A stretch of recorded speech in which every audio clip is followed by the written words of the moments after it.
Well, good afternoon, ladies and gentlemen, and welcome to Eddie G. Robinson Memorial Stadium here on the campus of Grambling State University, where it is time for SWAC football. The Grambling Tigers will host Alcorn State University in what is a crucial matchup between two teams that are number one in the conference, one on the east and one on the west. Joining me here is Stan Luter. And Stan, I tell you what, this is going to be a tremendous matchup against these two teams who have tremendous history against each other. Well, this is the game everybody's been talking about and waiting for the last few weeks. You've got the number one offensive team versus the number one defensive team, the number two offenses and two defenses.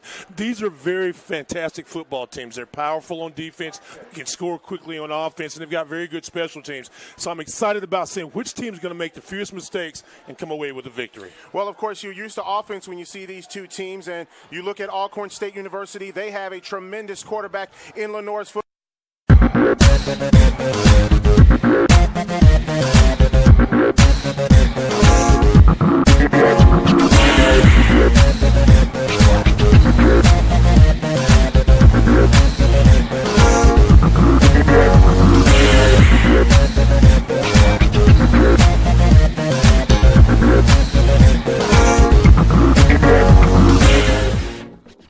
One of the guys he finds a lot of times is my guy Lenore's Footman finds is DeLance Turner.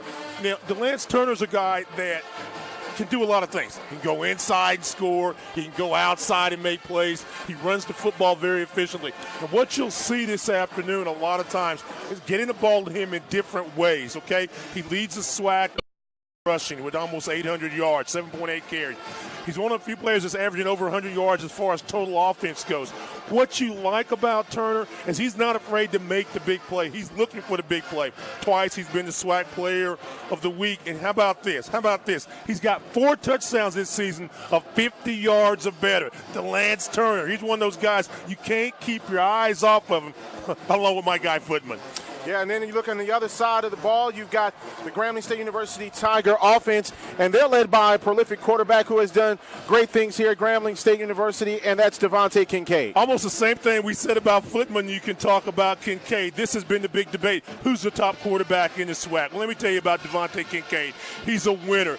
Led them to a Black College National Championship last year. He's a big play guy. He's thrown for over 1,100 yards this season, and just all the little intangible things. You need him to run the ball, he can run it. If you need him to throw it, he can throw it. Last year's SWAC Player of the Year, certainly on a level to become the SWAC Player of the Year in 2017. You really enjoy watching Devontae Kincaid. He doesn't make a lot of mistakes. That's what I like about him, in addition to the 8 touchdown passes. Now, the other guy you got to keep your eyes on today is my man, Martez Carter. You get a chance to watch him a lot, Absolutely. So you know he's Mr. Excitement.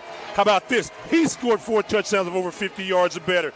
He can run inside, not afraid to make the big play, and he's got great hands. So when you get him in the open field, good things can happen. You're looking for a guy to keep your eye on for the future. Keep your eye on Martez Carter, invited next year to the NFLPA's Collegiate Bowl. We're going to see more and more about him, the open field ability, the intangibles, all the little things to get to the next level. Martez Carter has it. Carter, Kincaid, Footman, Turner, some of the very best in the SWAC. Absolutely. The Grambling State University Tigers coming onto the field, led by their head coach, Broderick Fobbs, who first year he was coaching just inches away from winning the Bayou Classic. Second year coaching, won the Bayou Classic, got to the championship game, and then fell short against Alcorn. In his third year, not only did he win the SWAC championship game, but he also went on to win an HBCU title for the Grambling Tigers. You look at the history of these two teams, and I go all the way back to 1983. That was when this stadium opened. 35 years ago, Grambling and Alcorn opened this stadium,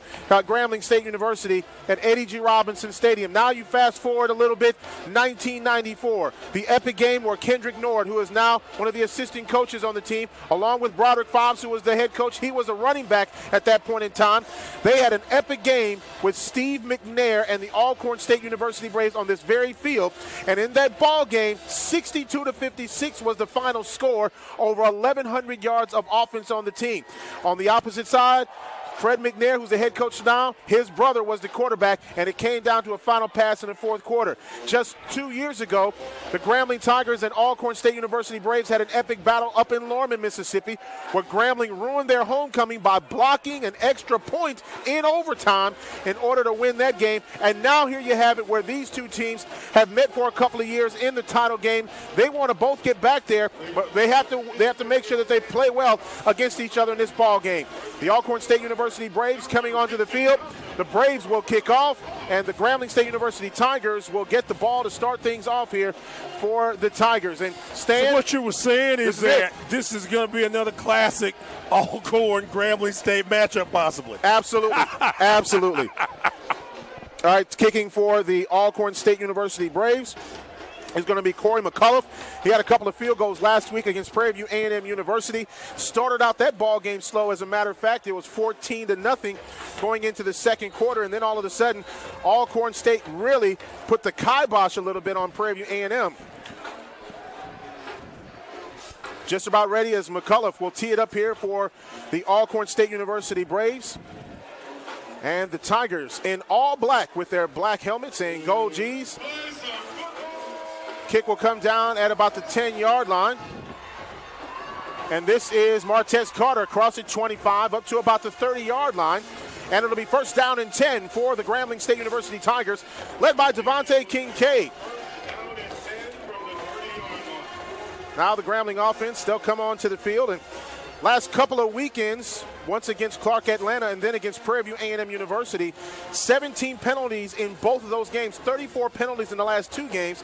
Something Coach Broderick Fobbs said that they definitely want to do is clean up those penalties, especially on the offensive line. Well, to be effective in this football game, one of the things you have to do is you kind of take care of the football. The other thing is you can't have those ill-advised penalties. And you're exactly right. 17 penalties is too much in any man's game, but to be able to win it lets you know what kind of team Grambling is. Martez Carter in the backfield along with Devontae Kincaid. Now Carter in motion. Kincaid back to pass looking. He's got some pressure on him. Now going down the field deep. Carter's got the catch. 25-20 inside the 15-yard line, and it's a first down for Grambling. Tutorial on the first play. We talked about the versatility in the open of Kincaid. Avoids the pressure there, steps up and finds a big-time hitter. We talk about big guys making big plays. Carter, Kincaid, just like we told you in the open, they deliver on the first play. First down and 10 here for the Grambling Tigers as they start things out. Carter will once again be in the backfield with Kincaid. 4 receivers set here for the Tigers. Then Damian Brooks in motion now. Here's the give to Carter across the 10, still on his feet inside the 10-yard line to about the 8. Keep in mind, this Alcorn State defense is number 2 in the SWAC, giving up only 21 points a ball game. So they're not accustomed to teams hitting them fast. Was their first penalty. There's an illegal formation against the Grambling Tigers, and they're going to call that penalty against one of the defensive linemen, Kyle Davis, who is one of the one offensive linemen here for the Grambling Tigers. So they back it up to about the 17-yard line. It'll be first down and 15. 7 of the 8 games that Grambling's played this year, only games they've had penalties. They can't have penalties big. Kincaid will keep it. 15-10-5, touchdown Grambling. And right away, Stan, you see where the Grambling Tigers, great deception by Kincaid, and takes it around the edge. The read option play, you make the fake inside, and if you read that in, the end goes in too deep, and that's an easy 6 points for Grambling. Terry Whittington's got to do a better job culling contain. He didn't do it. We have a touchdown. Mark Orozco, who's got a great story himself, took last year off to take care of his ailing father.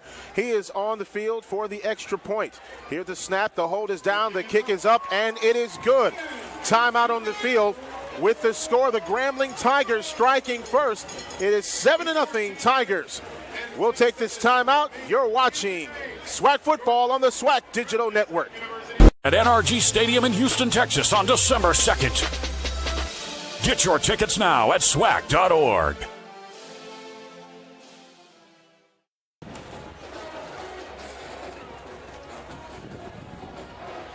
Welcome back here to Eddie G. Robinson Memorial Stadium. The Grambling State University Tigers, they strike first after a 17-yard touchdown run by Devontae Kincaid, all set up by that long pass from Kincaid to Carter. Well, you're going to try to defend this Grambling team. You've got to cover a lot of things. You've got backs that can come out of the backfield and make big-time plays. You've got a quarterback that can scramble and do things. So, again, if you're Alcorn State, this is not the type of way you wanted to start this football game.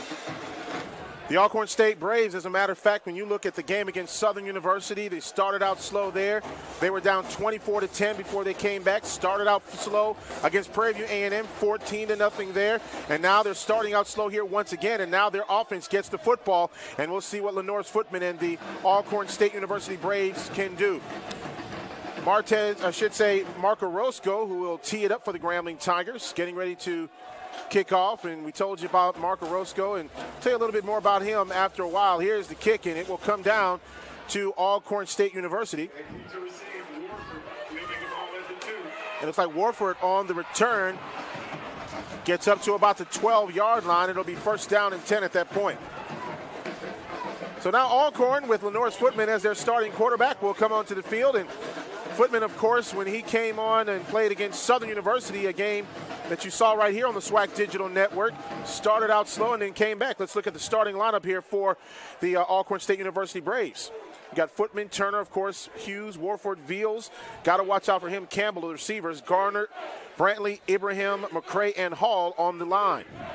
And offensively, a lot of things start, obviously, with Footman. But keep your eye on number 57, left tackle Tim Gardner. Goes about 6'6", 300 pounds, senior. A lot of eyes are watching him at the next level. First down and 10 here for Alcorn State University. They now have four receivers to one side. Quick pass out to Marquise Warford, the redshirt junior, and he's stopped behind the line of scrimmage. Great defensive push there by Grambling. One thing that Alcorn's going to have to recognize real quickly is the speed of the defensive backs and linebackers of Grambling State University. These guys attack the football. We talked about DeAndre Christmas. Percy Cargo, number 21, who plays the nickel, comes up and makes a stop. Cargo, of course, one of the big reasons why this defense has been a tremendous force for the Grambling Tigers. And then you add in Anthony Mullins, who came in against Prairie View and really has started to wreak havoc. And all kinds of movement, a free play for Alcorn. Footman going down the field, and it's going to be picked off. This is going to be picked off for Grambling, and that's going to come back. Here's number 43, and that's going to be Diamante Johnson, who goes all the way in, but that is going to come back as the defensive front. There was a encroachment, and that'll come back. And if you're a Grambling fan, you're wondering maybe where you pulled off, but clearly looks like there's no offensive lineman move for Alcorn State. Smart play by Footman. You've got the free play, throw it up. Maybe something good can happen better than the 5 yards, but you'll take those 5 nailed, second down and easy. So it'll be first down or second down and about 6 here for Alcorn State University. 7-0 our score. Tigers on top. 4 receivers set now. DeLance Turner in the backfield with Lenore's Footman. Here's the give to DeLance Turner. Gets across the 20, 25, all the way up to about the 30-yard line, and it's a first down for Alcorn. We'll call this name a lot. Christmas versus Turner. I'll take that matchup most of the ball game, but you see the power inside there of DeLance Turner. Carries one all carry, takes a second guy, gets enough for the first down, and that's exactly what you want to see if you're Alcorn State, moving those chains and keeping possession of the football. Good drive so far. DeLance Turner, 270 yards against Southern University. Second most yards in a game in Alcorn history. Alcorn will give you 3 wide receivers, sometimes an empty backfield, which is going to really cause Grambling to play a lot of man pressure, but they also will try to blitz some out of that. Here is Footman. He'll keep the ball here on first down, gets across the 30 to about the 32-yard line. It'll be second down and 8. You'll hear this term a lot in this football game, staying ahead of the chains, meaning on first down you want to try to pick up 4 or 5 or more yards. If Alcorn is behind the chains, that's going to make it more difficult for their offensive front, because you know that in a long yard situation, Grambling's going to bring an extra defender, try to put pressure on Footman, get him out of the pocket and force a turnover. Anthony Mullins with the tackle. He's got 6 tackles tackles coming into the year, and that was all in one game against Prairie View. Certainly happy to see him back if you're a Grambling fan. 2nd down and 8. Footman back to pass, looking back to his left. Incomplete. Great defense by the Grambling Tigers. And that pass for Alcorn State University looks like it was intended for either Johnson, I believe it is. Well, there's pressure again, not letting Footman step in the pocket, and Kendall Hill, the grad student from transfer from Oregon State, nearly came up with the interception. And this is exactly the fever pitch that you want to play if you're Grambling. Pressure on Footman. Don't let him get outside the pocket. Make him step up and throw into coverage. Good coverage that time by Kendall Hill. Kevin Hall, the offensive lineman from Prentice, Mississippi, is the injured Brave on the field right now, 6'6", 290 pounds. And when you start looking at this Alcorn State University team, you know, one of the reasons why Footman has been so successful, not only does he use his feet, but you talk about a tremendous offensive line that gives him great protection. Yeah, it's an offensive line that averages just under 300 pounds, and we talk about being led by Tim Gardner, also Keon Brantley, a veteran at 285 pounds, a senior. Ibrahim is a sophomore, is a young kid out there. He goes about 295. It's a big line. It's a line that can move well. They do a really good job at protecting, and not a good look there if you're an Alcorn fan with Kevin Hall going out slow. Kevin Hall will come off the field, and he is slow to come off. That's not good news if you're Alcorn State University. Of course, Alcorn State, they've got a lot of alumni, notable alumni, and of course one of those guys who was inducted into the Green Bay Packer Hall of Fame in July of this year, Donald Driver, who had a great career at Alcorn and then went on to have a great NFL career. A lot of great history on both sides of the field for these schools, but they don't have to tell you that. You're down here in Grambling a lot. You see all the legends. Just coming up on campus, you get chills looking at all the great names. But now first down, a third down situation. Alcorn, the best in the SWAC at 47% on third down conversion. They'd like to get this first down now. In motion now for Alcorn is Marquise Warford. 4 receivers on the field now for Alcorn State. Here's Footman back to pass. Gets out of trouble, still on his feet. Footman just gets past the first down marker, and it's a first down for Alcorn at the 44-yard line. You have to keep a count of Footman. His ability to hurt you with his arm and with his leg. Felt pressure, able to get away from a defender, steps up, picks up about 12 yards, and keeps the Braves' drive going. First down and 10 now for the Alcorn State University Braves at their own 44. 4 receivers set once again. Delance Turner in the backfield, along with Lenore's Footman. Turner already with 807 yards this year. And here's a give to Turner going around the left side. Grambling giving chase, still on his feet. Flag on the play. Looks like there may be some holding there. And if it is, they'll bring that back. Well, you got an example there of why everybody's just going nuts over Delance Turner. Watch this. Stop right there. Takes a little extra move, gets you inside, and then bounces to the outside. The power inside, the speed to the outside. It's going to be holding against Alcorn State University. That's going to go against Timothy Gardner, the offensive lineman from Indianapolis, the senior. And, you know, you look at Turner, one of the things that Coach Fobbs spoke about this week in the press conference is how important it was going to be to have form tackling against Alcorn. Turner's one of those guys that if you just try to hit him, he can take a lick, bounce off of you, and keep on going. Sure, tacklers, very, very important. Execution offensively, very important. Both teams have had their luck with a penalty. Grambling was able to overcome it and get the drive, but a second time Alcorn's been called for the penalty early in the game. First down and 20, 4 receivers set. Man in motion now for Alcorn is Brandon Campbell, the tight end. Here's Footman in motion. Back to his left, tried to get Delance Turner in the flat, and it's incomplete. Second down and 20. And that time you had a lot of opportunity for Footman to make the play, but didn't step into it and kind of threw the ball underneath. Maybe expecting more pressure, got rid of it a little too soon. Incompletion sets up another second down. Delance Turner also third on the team in receiving, averaging about 24 yards a game. Lately, you've seen this Alcorn State University team run the football quite a bit. And a lot of that is, you know, McNeese, they pass the ball a lot, over 400 yards passing, less than 50 yards on the ground. Well, they pride themselves on being able to adjust. If they're having a hard time or the run game is being taken, you're putting 6, 7, 8 guys in the box, they feel like they can beat you over the top. And there's a stoppage of play. Looks like a timeout for Alcorn as the play clock was winding down. First timeout of the half for the Alcorn State University Braves.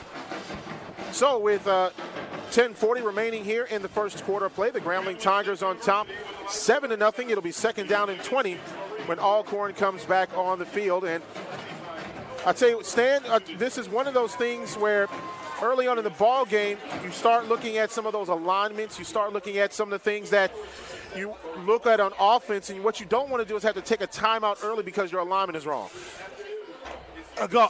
All of this is about that mental part of the game, being mentally and physically sharp. You've got to be a sure tackler. You've got to be able to catch the football. But you've got to bring that mental attitude. In the first half, it doesn't bother me as much that you take a timeout. Second half, a close ball game, you may need that timeout to keep a drive going. You don't want those things to happen. But wisely, with the play clock winding down almost at zero, alertly, Fred McNair and staff take the timeout, and let's see what play they can dial up on a second down and long, 2nd and 20. Alcorn State averaging a little over 440 yards a game on offense. They're faced with a second down and 20 with the ball resting at the 34-yard line. The versatility of this Alcorn offense, you look at that. 12 different guys have caught passes for them. 6 guys have caught passes for over 100 yards. So they have a lot of weapons. So far, the Grambling defense has kept them at bay. Marquise Warford goes back to the outside. He went to the top of your screen. Here's Footman with the pass. It is caught in the open field. That's going to be number 84, Jalen Walker, the senior wide receiver from Sacramento, California. First down, Alcorn.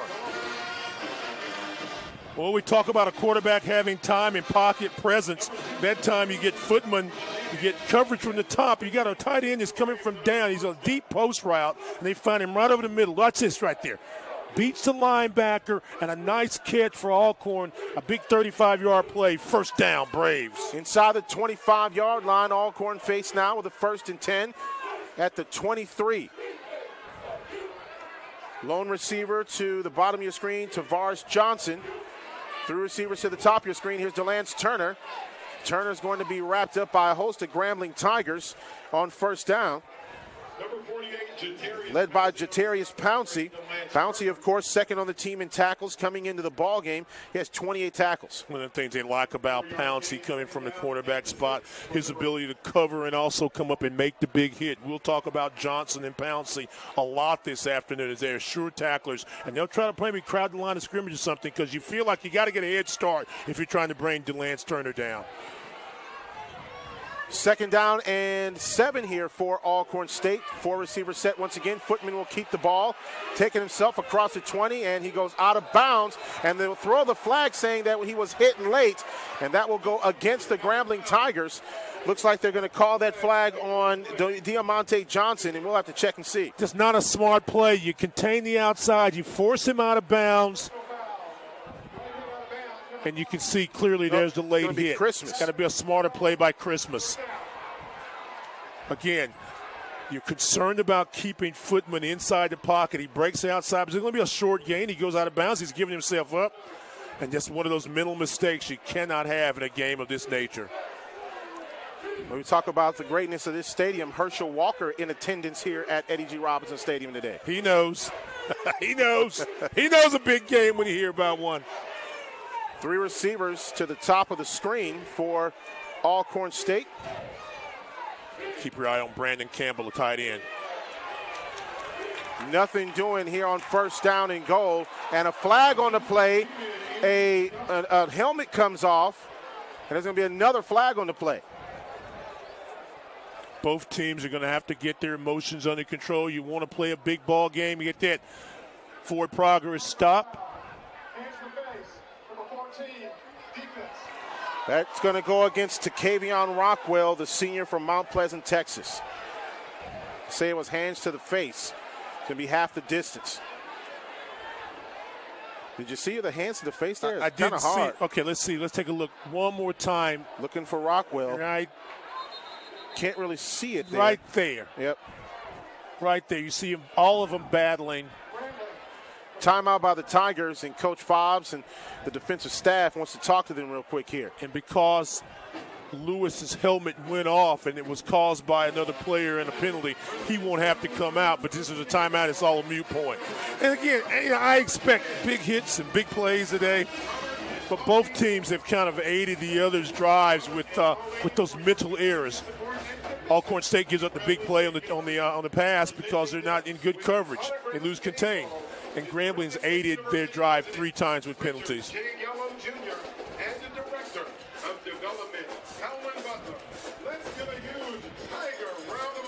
7-0 is our score. The Grambling Tigers on top of Alcorn State University. 8:41 remaining here in this first quarter of play. And, you know, Stan, again, we said that this stadium was built in 1983. And there's been a lot of memorable ball games here at this stadium. And this year, before the season started, they got a facelift. New scoreboard, new field, little tradition. You see the outline in red by both with the Grambling and Tigers. So really great facelift. It looks marvelous. I had a chance to walk out on the field yesterday and kind of stand around the G, get the G all over me, but it looks great. I think they're going to do some more construction and do some more work and maybe add some more stands here, but absolutely not only a beautiful place to play, but a historical place to play at Eddie Robinson Stadium. It'll be first down and goal at about the 4-yard line. Delance Turner now here. Here comes Lenore's Footman. Footman comes around the edge. Oh, he's popped, and the football goes out of bounds. Footman was absolutely rocked, and it looked like it was Christmas. It'll be second down. Yeah, they're going to mark this ball. The ball pops out of bounds in play. It doesn't go over the power line, doesn't go, so it's not a safety. Watch the ball. There's the hit right there. The officials alertly mark it in the actual field of play out of bounds, if you follow what I'm saying. So it's going to be at the 2-yard lines where they're going to mark it. And you talk about this Alcorn State team and their numbers, the 440 yards of total offense, the best team in the SWAC in the red zone area as well.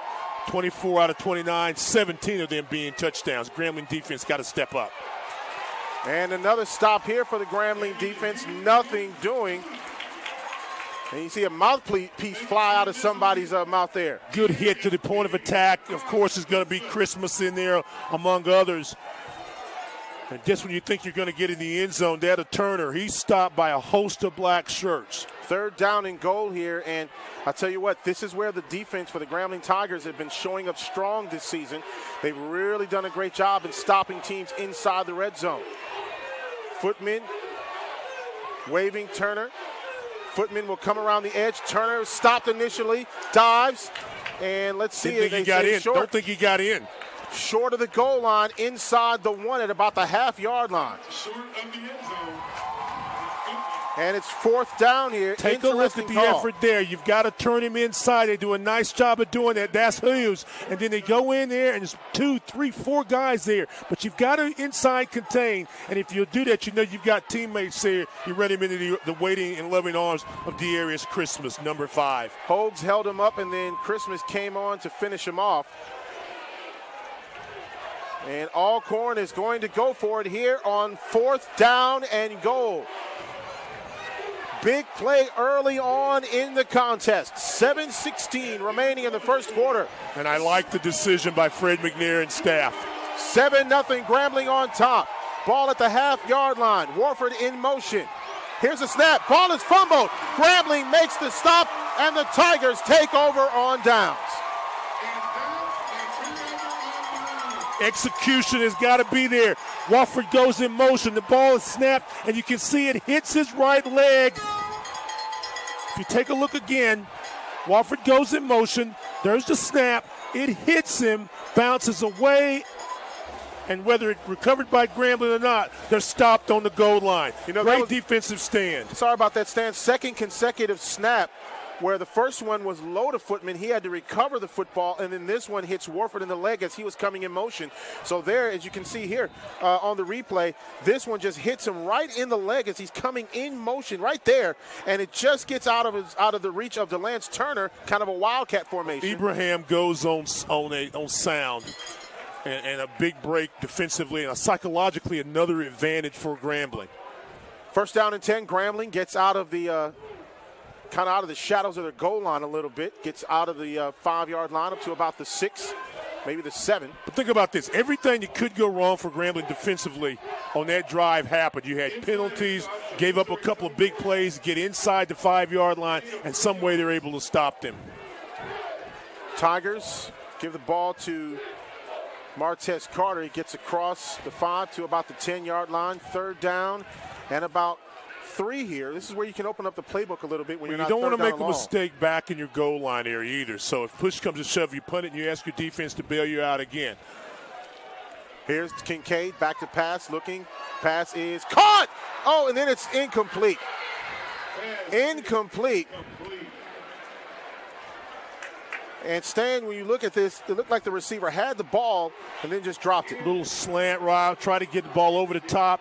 Hands are there, just can't quite bring it in. It's a good effort inside by Kegler, the tight end. You get that, you get a little room. Good coverage by Alcorn State, just not able to bring it down. Nearly intercepted a couple of times as well. Not sure if O'Neal got there a little bit early. It's going to be a free play here. Here's the kick. Takes a little bit of an Alcorn bounce and will land at about the 50-yard line, and there's a flag on the play. If that play is offsides against Alcorn, that's going to give them a first down. Exactly, because it was a 4th down and 4.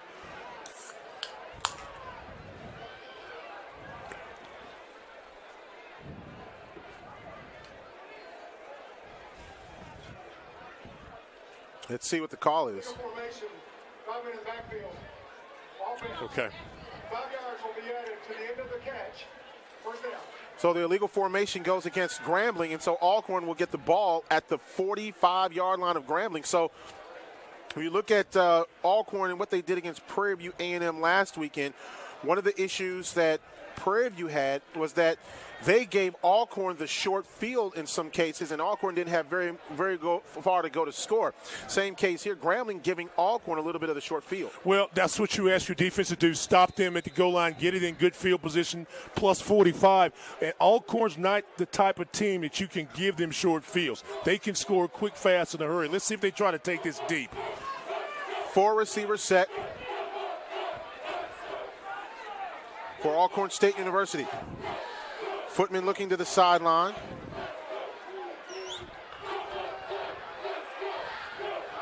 Footman loses control of the ball. And boy, I tell you what, 3rd consecutive play, Stan, where there's been a problem between the center and the quarterback. I don't think he watches this one in his hands. I'm not going to blame this one on the center quite yet. That's a good snap, but you're trying to do a lot of things. You're trying to read the defense, catch the football, and try to make a play on the read. And Footman, a much better athlete than you saw out of that play, not able to do that, and another good break for Grambling State. 4-yard loss here for the Alcorn State University Braves. Now 5 receiver set. Footman in the shotgun. Footman looking for a quick pass, has Marquise Warford, and he is absolutely knocked down. And Warford coming off the field, hobbling just a little bit. Looks like his right leg. Kendall Hill, the transfer, with the stop for Grambling. Well, you try to get a guy like Warford in open place. And you remember last year, suffered a leg injury, missed a lot of the season. So they're trying to get him going, get the ball in his hands. But Kendall Hill comes up from his free safety position and makes a sure tackle. Warford was holding his left ankle as he was coming off of the field. So hopefully he's okay. Warford averaging 37 yards a game, 2nd on the team in receiving, averaging about 11 yards a catch. Here's Footman back to pass, looking, and it is incomplete. Almost a fumble on the play, and it's no good. It'll be 3rd down here for Alcorn State, or 4th down. Nice time this time. You keep a defense back in there to pressure. Good catch, almost. You got to get that. Those are the plays in a game like this you've got to come up and make. Charles Hughes, normally a very solid receiver, let that one get away. He was one of the leading receivers on his Alcorn team. And so you're talking about getting good field position. One thing to get it, another thing to take advantage of it. Alcorn not able to do that on that drive. Charles Hughes from Knoxville B. Conning High School in Macon, Mississippi, was the intended receiver. And here's the punt, which was a low driving punt. And no return on the play. A little bit of return, maybe a yard, and that's just about it. As returning there for the Grambling State University Tigers was number 10, Malik Rout from Atlanta, Georgia. First down and 10 for the Grambling State University Tigers. 7-0 our score. 4:13 remaining here in this first quarter of play. Of course, this is the pink out game for the Grambling Tigers. Schools across the Southwestern Athletic Conference observing Breast Cancer Awareness this month. We got a timeout on the field. The score is 7-0. Grambling on top. We'll take this break. You're watching the SWAC Digital Network. Is featuring Frankie Beverly at NRG Stadium. Witness the final day of judgment where a legend will rise. For tickets and more information, go online to swacfootball.com. First down and 10 for the Grambling Tigers. They get across the 15-yard line up to about the 17. Let's look at that Grambling Tiger offense. Of course, led by Devontae Kincaid, quarterback. Martez Carter, Quentin Geis, Clark, Davis, and Jones are the wide receivers. Scott Brown, Sims, Waddell, and Davis is the offensive line. Three receivers set to the far side for Grambling. Here's the give to Martez Carter across the 15 to the 20 up to the 21-yard line. Interestingly enough, Stan, when you look at that offensive line, you've got Waddell and you've got Trent Scott, who are all conference preseason. The other three guys on offensive line, two walk-ons and a sophomore. Yeah, and Darrell Brown a moment ago, one of those young guys as far as experience goes about 325, trying to lead the way and get a hole. But defensively, Alcorn played it well, so we're in another one of those third down situations, 3rd down and 2. Be key for Alcorn if they could get Grambling off the field again. Four receivers set here for the Grambling Tigers, stacked to both sides. Devontae Kincaid in the shotgun with Martez Carter. Here's the give across the 20. Gets up to about the 23. Depends on where the lineman stands at. Will determine whether or not Grambling gets a first down. He's standing right at about the 23. Didn't get a very favorable spot. Line to gain's actually more like the 23 and a half. Take a look inside here. I think they may bring the chains out. But again, you see the power and the explosion of the inside run that time by Martez Carter. And they're going to look at this one more time. Good block there. Turn your defender. That's a nice block inside. But not quite enough for the first down yet. Ooh, I'm talking about real close.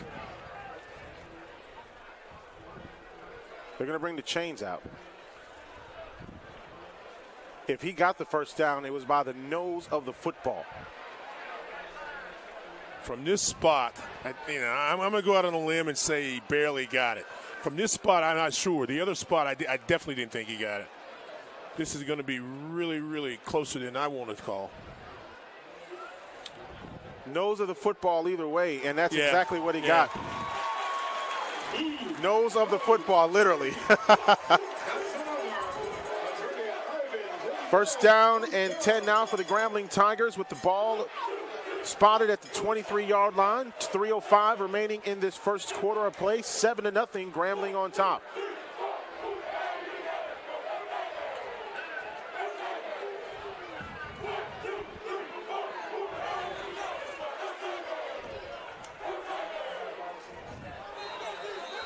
Now we're ready for action again. Four receivers set once again for the Grambling Tigers.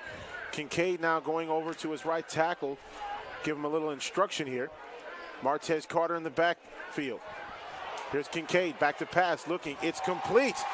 Nice catch for the Grambling Tigers by Devontae Davis, the redshirt junior from Dallas, Texas. Absolutely love this set. You are wide receivers deep. You bring Davis underneath. Davis coming in with 9 catches on the afternoon, and plenty of time for Kincaid to step up, find the open receiver, and keep this drive going. First down, the G-man. Kyle Davis was able to give his man just a little bit of a push on that defensive side, or that offensive side, rather. Here is Martez Carter, and you talked about power and pushing on that inside game. Gets across the 40 to about the 45, and a little bit of a pleasantry going on the inside between two of the buffet busters down there at about the 42. One of the things that Grambling wanted to do this afternoon is take advantage of the mistakes and be aggressive early. And what I mean by that is get on the board quickly, score, play solid defense, and become a ground control team. take the steam away from Alcorn. Carter across the 45, gets up to about the 47-yard line, over the right side once again. And you talk about that right side of the line, it's William Waddell and Kyle Davis. See, that was a 2nd down and 5. You're able to get very, very close enough for the first down. It's going to be a spot again. But this is exactly the type of thing both coaches wanted to do offensively. Get ahead of the chains. Pick up 3, 4, 5, 6 yards or more on every play. 3rd down and about 1.5 yards here for the Grambling Tigers. Martez Carter across the 50, 1st down and a lot more into Alcorn State territory at the 47-yard line. Wow, that offensive line we talked about a moment ago, over 300 pounds a man, but Darryl Brown, DeAndre Sims at center, and Waddell, the guards, just do a great job of opening the hole, and then you got the vision of Martez Carter to pick up 6 yards, get another 1st down. Martez Carter getting that 1st down, 3-receiver set. Here is Devontae Kincaid. Kincaid in a little bit of trouble, scrambles out to his right, big block, and he will throw the ball away. Wise decision there. He didn't have anybody open. And you look down the field, it looked like Devontae Davis may have been open there for the Grambling Tigers. Well, a smart decision by Kincaid, was under pressure, thought about it on the quick screen a moment early, couldn't find anybody, and instead of forcing the play or taking off running into traffic, just kind of keeps the play alive and throws it out of bounds. You're in good field position. There you have a 2nd down, but a very smart play by the senior from Dallas. And did you see the block that was delivered there to give Devontae Kincaid a little bit more time? Here is Kincaid, rolls out to his right side again, going down the field, and it is picked off, and one-hand grab by Alcorn State. Unbelievable interception by number 45, Javen Morris from Corinth, Mississippi. We talked about Javen Morrison early in the day about being one of the best defenders in the SWAC. Comes up with the great one-handed catch. You see rollout this time by Kincaid. Watch Morrison just go up above the crowd, get the interception. His 3rd of the season. He had 2 in the McNeese game. A big-time player makes a big-time play. Watch this catch right there. So you think, interception. Let's go the other way. Morrison with an acrobatic catch and gives Alcorn State University's offense the ball at their own 43-yard line. Was a part of the championship game last year, which Alcorn lost to Grambling. Had 6 tackles and a couple of pass breakups. An outstanding defender, a great play. Here is DeLance Turner with the run on 1st down, gets out to the 50. It'll be 2nd down and 3. 44 seconds remaining here in this 1st quarter of play. Grambling on top 7-0. 6-yard gain on the play. Santoria Black along with Stan Luter here on the SWAC Digital Network, bringing you today's ball game. Next game for the SWAC Digital Network, I believe, football game will be November the 11th. Tigers will take on Alabama State University in Montgomery. Oh, that's going to be a good one.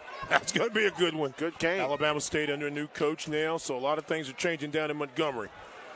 2nd down and about 3 here. Here's Footman back to pass, looking for the open receiver. It's a catch in the open field. That's number 5, Charles Hughes from Macon, Mississippi, gets into Grambling territory down to the 21-yard line. Nice job with the combo route there. You watch Hughes come from the top of your screen, a little inside rub. They get a receiver to the corner and bring him underneath, and a perfectly thrown football by the Norris Footman finds Hughes. 1st down as we start the 2nd quarter. We'll take a timeout here. Grambling on top 7-0 over Alcorn State University. As we get ready for the 2nd quarter, we'll take this timeout. You're watching the SWAC Digital Network. Back here at Eddie G. Robinson Memorial Stadium, where the Grambling Tigers are on top of Alcorn State University, 7-0 as we get ready to start the 2nd quarter of play here.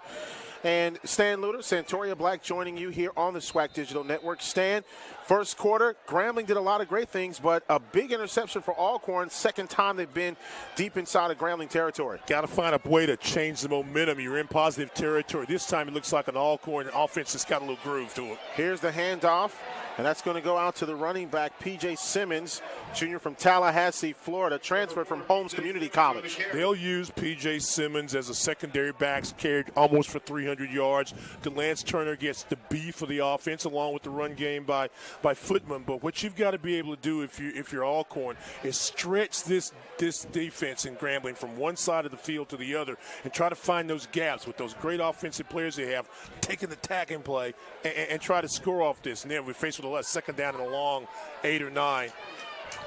Delance Turner back in the ball game now for Alcorn State University. He's in the backfield. Here is the keeper by Footman. And boy, I tell you what, Footman has this habit at times. It looked like he fumbled the ball at first, but Footman really wanted to take that ball out of the, I guess you could say, the breadbasket of Turner at the very last minute. Almost waited too late. Now watch this read option play. And you're reading, your dive is your first idea. You read the defensive end. Got to be very careful with the ball. Shows it, takes it right out. Is able to pick up about 3 yards. Footman, very dangerous carrying the football. They'll give you a series of dives and they'll take it to the outside. Delance Turner now the inside slot receiver. On the near side, bottom of your screen, here's Footman. Back to pass, he escapes trouble. Mullins was giving chase. Now across the 15 to the 10, and finally knocked out of bounds at about the 7-yard line. Absolutely rocked. Christmas down on the ground right now on the far side out of bounds. Man, there was so much good stuff that happened on that play. I mean, watch this a minute. Watch now. Anthony Mullins playing only his second game. Pressures the quarterback.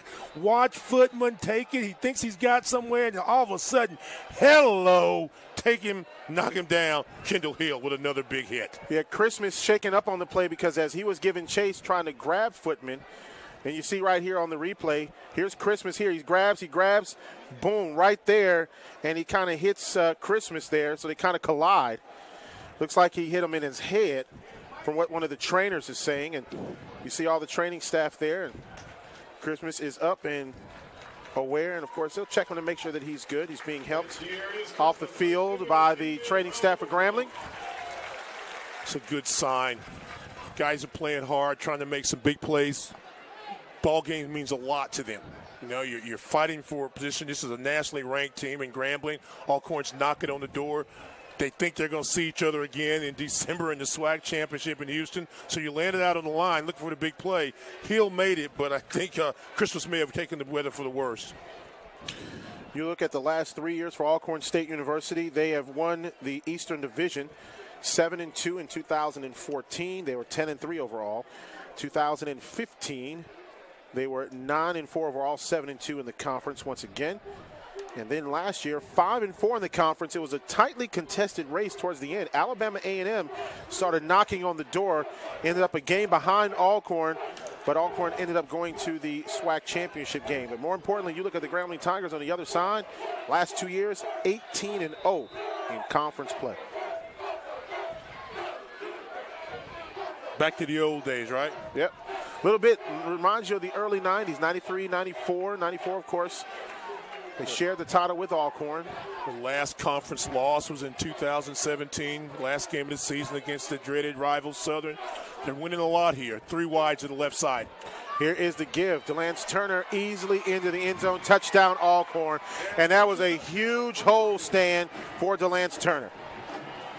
3 wide formation means you got to be man, so you're stretching the box, and it's a nice job at the point of attack. Look at that offensive line of Alcorn State. We give the Grambling guys a lot of praise. Well, these Alcorn linemen, Gardner and Brantley, Ibram, McCara, and Hill and Hall do a great job of blocking. There's a good block to the inside, and there's a huge hole and another touchdown for Delance Turner.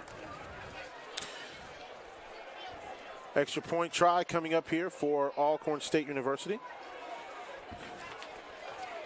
On to kick for the Braves is Corey McCullough, the long snapper, or the holder, I should say, is Charles Hughes, who was a wide receiver. Kick is up. It's good. Time on the field.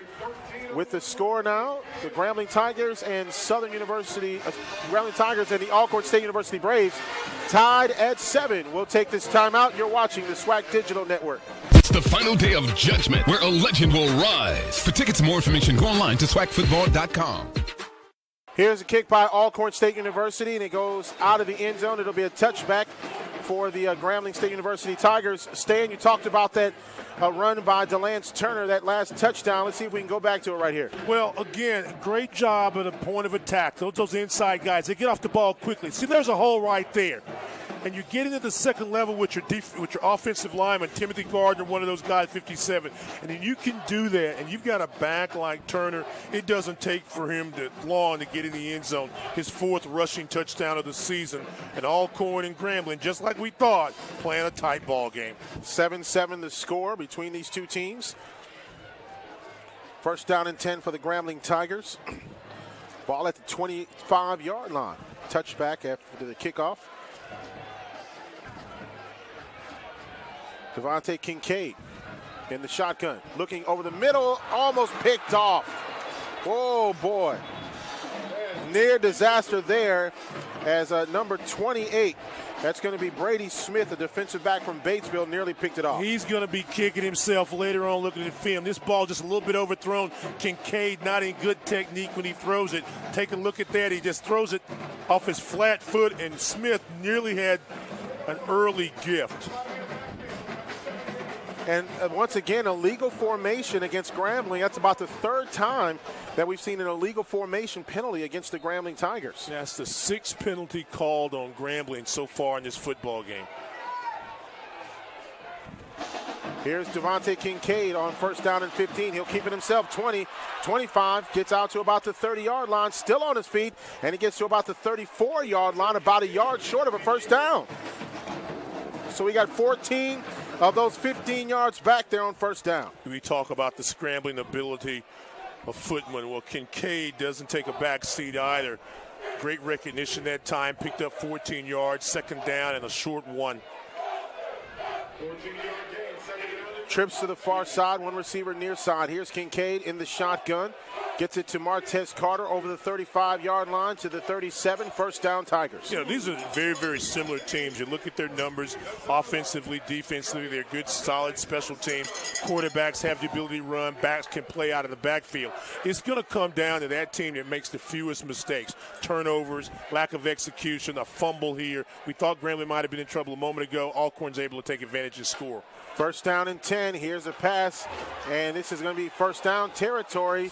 And that's out to Quentin Geis across the 50-yard line into Alcorn State territory to about the 48-yard line. Really excited about watching Quentin Geis. Came in with 14 catches. Just finds a little soft spot in the zone. He's got great speed and good hands. Gets another first down. Double slot formation now for the Grambling Tigers. Offensive line calling out some of these assignments now here on first down and 10. Kincaid in the shotgun, flag on the play. Kincaid stepping up to pass, goes deep, and it is incomplete, and there's a flag on the play. Looks like Lindamian Brooks was the intended receiver. So there's two flags on the play. One happened just after the snap. The other one is a pass interference. And I think both of them are going to be on Alcorn. I think Michael Brooks jumped a little too soon. Well, if he jumped too soon, then they'll probably decline that penalty and get the pass interference.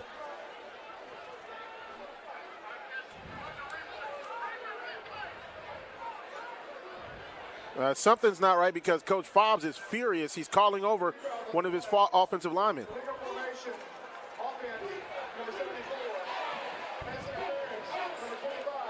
I mean, offsetting penalties. And wow. Once again, illegal formation against the Grambling Tigers. I haven't seen that call made against Grambling that much all season long. Well, I'll tell you what it is. Kyle Davis. I'll tell you exactly what it is. It's Kyle Davis, and he's lined up a little too far in the backfield. You know how those tackles try to get a little advantage as far as pass protecting. And if you can look, he's not this time, but he was bowed back about 1.5 feet, and they'll give him about the midriff of the guard, of the center, I should say. Pass incomplete to Lindamian Brooks.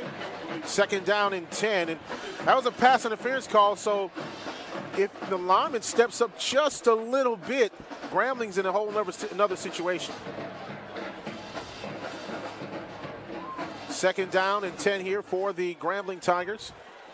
7-7 is our score. Santoria Black along with Stan Luter here on the SWAC Digital Network.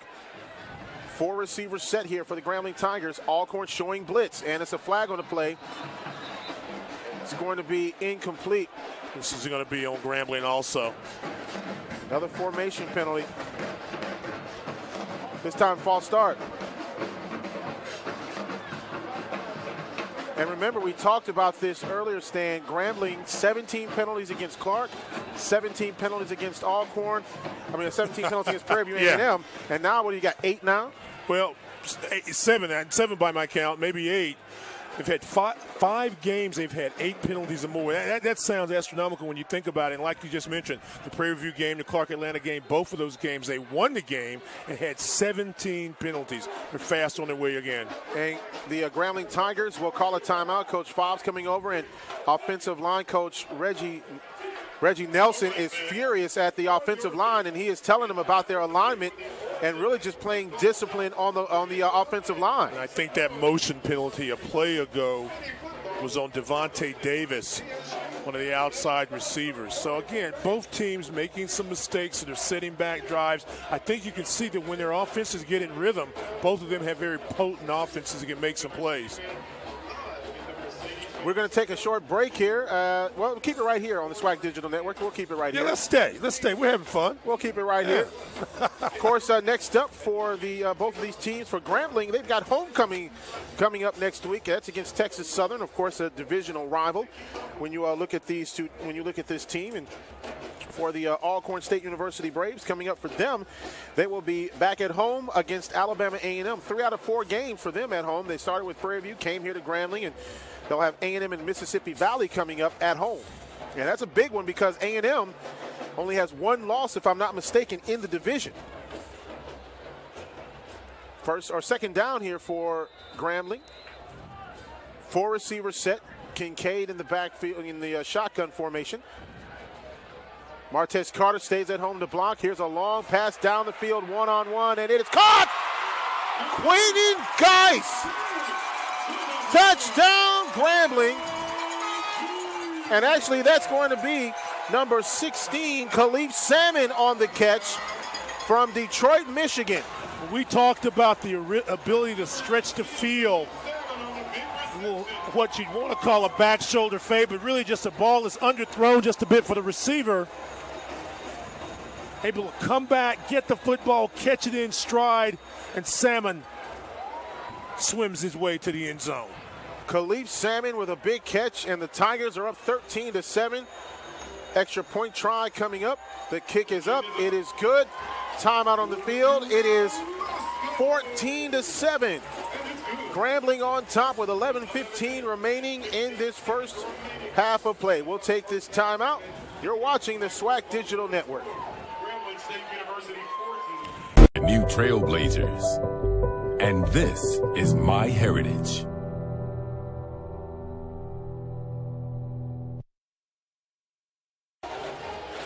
Welcome back here to Eddie G. Robinson Memorial Stadium. And we're going to go back to this play again. Touchdown pass to Khalif Salmon. Protection there. Nice throw. Watch Salmon come back, adjust his route. Kind of maybe leave a little nudge there to the defender. But again, Grambling's ability to score quick, fast, in a hurry is something that's helped them all year long.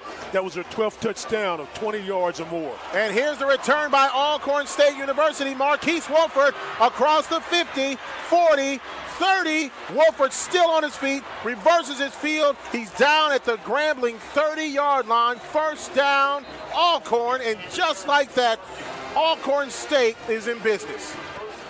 Marquise Wolford, the SWAC 2015 Newcomer of the Year. And you see why. Was injured most of last season, but he's got the explosiveness. We talk about Turner speed.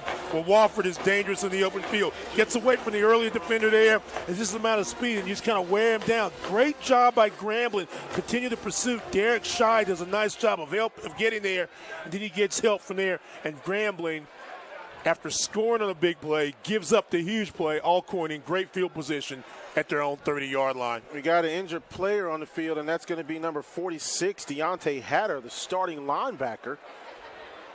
I was trying to watch the play as it went by to see exactly what happened to Hatter, and couldn't really tell if he was blocked or if his leg went out. Maybe we get another look right here. Number 46 will be at the top of your screen where he's blocked. Yeah, he's blocked. He's up, but he's getting a little help off the field. Let's give the young man a G-man. Coming into the ball game, Grambling probably was the healthiest it's been all season long on defense, with Anthony coming back, of course, Derek Dixon coming back, Malcolm Williams coming back, and now all of a sudden you got an injury here to Deontay Hatter, who is starting linebacker here for the Grambling Tigers. doesn't look like he's putting much weight, if all, on that leg. So we'll wait and find out, a report from the medical staff there. But hopefully he can get back on the field. It'll be a big loss if Hatter's not back in the ballgame for Grambling. 18 tackles on the season.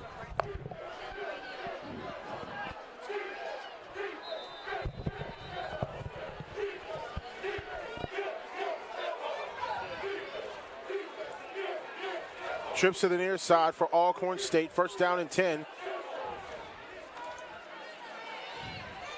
Here is the give to the running back. That's going to be number 4, P.J. Simmons. And Simmons gets good yardage on first down, about 9 yards on the play. Zone read again. Pull your tight end outside there. It's a good job of blocking that there by Campbell, and just kind of fall inside there. And Simmons, as we said, the second running back doesn't get the attention that you give to Turner, but 300 yards on the year, 4 touchdowns coming in this afternoon, is a very solid running back. Here's a give once again to Simmons, and he's tackled, but not before getting close to a first down, maybe a little bit short. And how big is that kick return by Wofford? You give up a big play in Alcorn State, so it'd be very easy to drop your head and say, wonder what's going on, and they're able to come back with a 65-yard kick return, getting prime position. And now they look like they've got some offensive rhythm, taking their time. You're seeing some defensive backs. This would be a great time if you're Alcorn to look at those wide receivers. You've got a guy at the top of your screen that's a really good catch in Hughes. And also number 6 at the top is Tavares Johnson.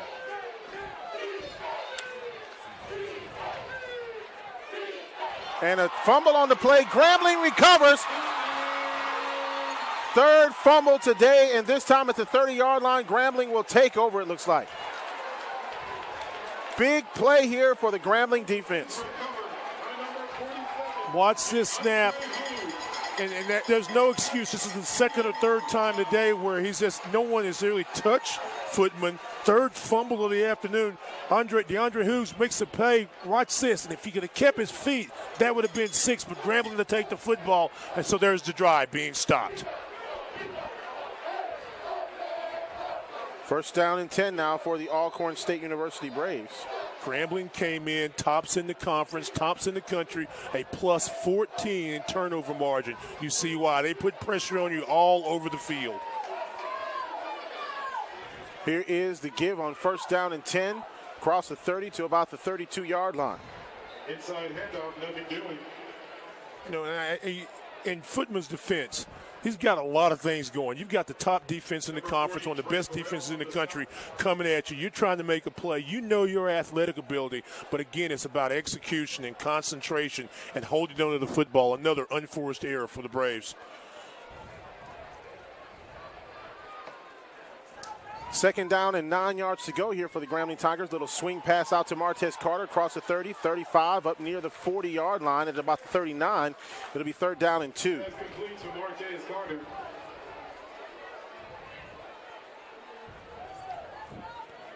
14-7 is our score. Grambling on top with 8:50 remaining in the second quarter of play.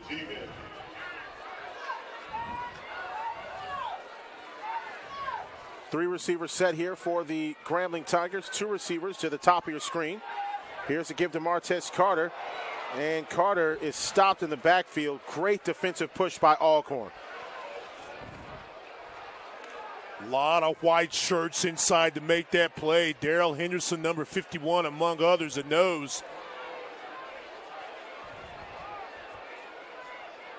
I think Grambling's going to be about a yard short on this play. Again, you know, defensive push has got to be there, and you can see 51, he holds up the line there, and he gets some help offensively. Michael Brooks, among others, one of the best tackles in the conference, crosses the 4th down. Warford, of course, back for Alcorn State. He was shaken up earlier. He'll take the return. He fumbles the ball. Another fumble, and Grambling looks like they may have recovered again. Another mistake by the Braves, and this cost them field position and the ball. It's a hard one to catch. Wofford's trying to catch it at his shoestrings, and that's going to be a difficult play to make. Splon, watch him use a movement. There's his eyes. That's too low. You got to get lower and lower and leave it alone, and ball wants right back in the hands, and Grambling back in business. First down and 10 now for the Grambling Tigers. Is that the fourth time, a fourth fumble? Too many, First if you're an Alcorn fan. 3 receivers, top of your screen. And a little mix-up there on first down, and Grambling loses a little bit of yardage there, about 5-6 yards on the play. Grambling looking for the big play, but Morrison, who had that one-handed interception, did a really good job in coverage and nowhere really to throw the football for Kincaid. He feels the pressure, goes down, loses about 6-7 yards on the play.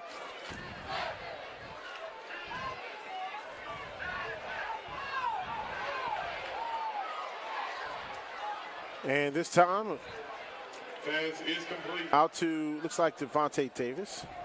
Devontae Davis on the reception. And that's a good matchup. Devontae Davis can take advantage of it. He's got the speed, but at 6'2", has the advantage over Morrison, who came up and made that hit.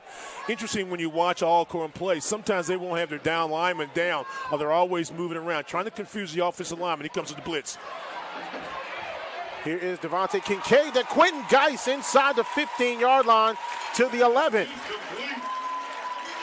The problem when you put pressure on a quarterback that understands is here's the pressure coming to the left side. You can see it. There's the ball fake, the pump fake, and then able to step in the pocket. You know you've got one-on-one coverage, no one in the middle. First down, Grambling. Geis with another reception. Now Grambling with a 4 receiver set, Martez Carter in the backfield, and we've got, looks like a timeout on the field. And it'll be charged to the Grambling Tigers, it looks like. Alcorn.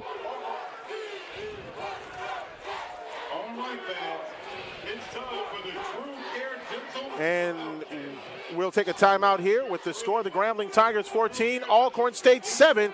Take this timeout. We'll be right back. For our tremendous world-famed marching band, our students excel in the classroom and on the field.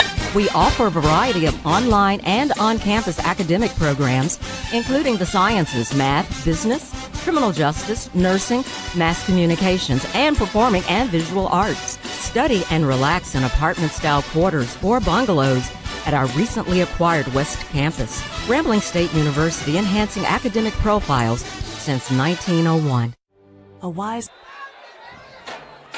Welcome back here to Eddie G. Robinson Memorial Stadium. The Grambling Tigers on top, 14-7. Here is the give and a little pushing and shoving going on between one of the Braves and Tigers.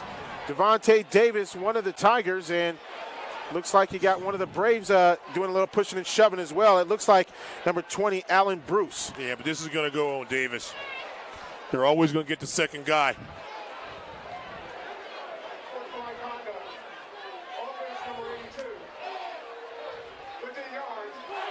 And they do give it against Davis, and we'll look at it again here. Well, they're watching it. If you see the play at the end, there's a push right there, and then there's the second one coming, or we may have missed it. But again, you just got to, in a game like this or any game, you've got to understand what's going on. Alan Bruce and Davis pushing a little shoving. Not another smart play by Grambling. They're just kind of exchanging pleasantries. Hello, yeah, how are you? what you doing after the game, yeah, right? That kind exactly. of stuff? Okay. Here's Kincaid back to pass, going deep, trying to find the open receiver. It's caught! Touchdown, Grambling State University. And that was caught by number, it looked like it was 84. And if that's it, it was Bryce Williams. It's going to be 85, Marquise Kegler, the tight end. Yeah. Absolutely a perfect throw by Kincaid, drops it in the bucket. Kegler comes up. It's good coverage by Bruce, but a better throw. Great concentration, Kegler. Watch this. Protection, you got it. Float it there. Kegler goes up. Touchdown, G-Men. 14, now 20. 20-7 our score. Extra point try coming up. All after a turnover by Alcorn State. Here's the kick. It's up. It is good. Marquise Kegler, the tight end. First touchdown of the season. In the first half of exciting SWAC football action, your score. State University 21-7 is our score. We'll take a quick timeout. You're watching the SWAC Digital Network.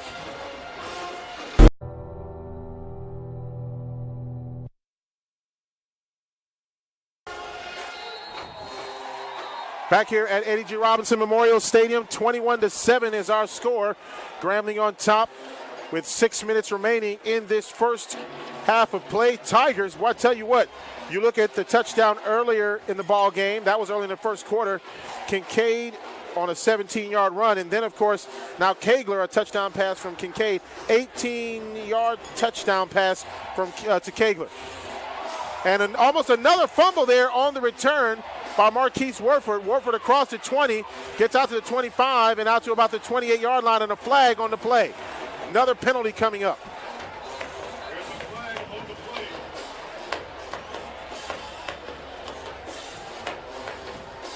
And the officials will discuss it at about the 27, 28-yard line.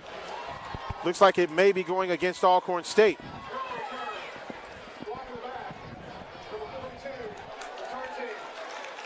And that's going to be against Alcorn State University. Charge to Damian Anderson. Oh, there it is right there. Yeah, clear blocking the back. But that puts fear in you when you see Wofford in the open field. Goes inside, bounces to the outside again. 3 guys bring him down. You know, you're talking about Kegler, a guy as a sophomore that hadn't caught a pass all season. He's got 2, and one of them for a big touchdown. Blocking the back call a moment ago, and then you see Wofford, one of the best return guys in this conference. Not able to break away there, but remember a moment ago had the big 65-yarder that set up the touchdown. Of course, both bands will be performing at halftime, so the fans will be treated to that. Here is Footman. Pass is complete across the 20-yard line to about the 21, and that's out to number 84, Jalen Walker. Malcolm Williams on the stop. If you're Alcorn, you know you can score points. They're averaging about 44 a ball game. Settle in. This is the thing that we were questioning. What happens when you get down, your offense isn't fully effective? Can you be patient enough to dink and dunk and keep yourself in the game? You've had a lot of mistakes, had some penalties, and nearly had a fumble there. And here's a run by Alcorn State, a slide by Footman out to about the 29 or the 29-yard line. First down, they'll call him down at the 28. First down. They've had trouble with the snap. They've had trouble with reading the mesh point a couple of times. Footman bobbles that snap, but is able to make a play out of it, get the first down. And this offense needs rhythm. They need some rhythm. They need 3 or 4 or 5 plays without penalties so they can get something going. Here is Footman, gets it out to the receiver. That's number 85, Norlando Veals. He's still in the open field, 50, and out of bounds finally at the 46-yard line. First down, and there's a flag on the field. Yeah, not sure what the penalty was unless they're going to call it for offensive pass interference or something on Alcorn, maybe a rub route.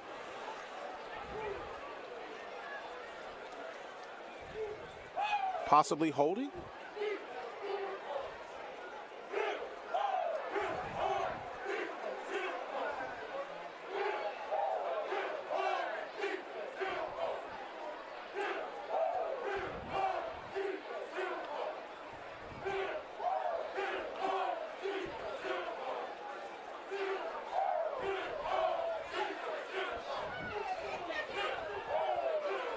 And still 2 fouls here.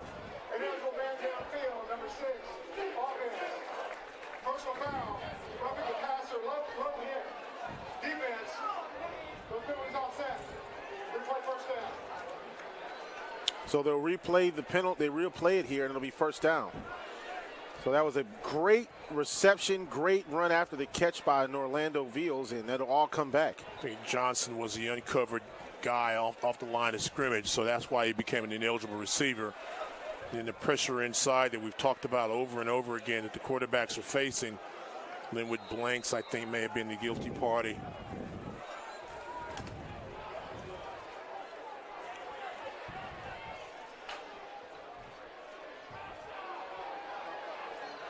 And this one is incomplete, nearly intercepted. That pass was intended for, it looks like, Johnson. Alcorn gets away with another lucky break there. This ball should have been caught by Johnson and bobbles and nearly intercepted again by Jeremy Carter, the linebacker. And we just spoke just before you had the ineligible receiver about getting some offensive rhythm, and it looked like Alcorn was beginning to get it. And then you have a penalty, you have an incomplete pass, and then you're faced with a second down and long situation. And all this is feeding into the Grambling defense. Here's Footman going down the field, incomplete at midfield. Pass is incomplete. And that pass was intended for Jalen Walker. Jalen Walker is the intended receiver. And they are really excited about Walker this season. Really one of those speedster wide receivers for Alcorn. Came in having 11 receptions. But again, the pressure on the backside that time by Footman felt the reason he had to get rid of that football.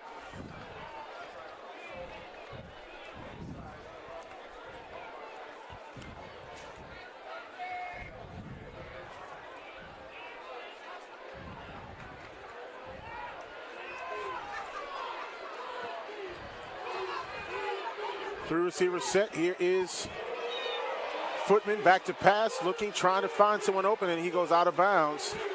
And a flag on the play at the 23-yard line. Flags on the play.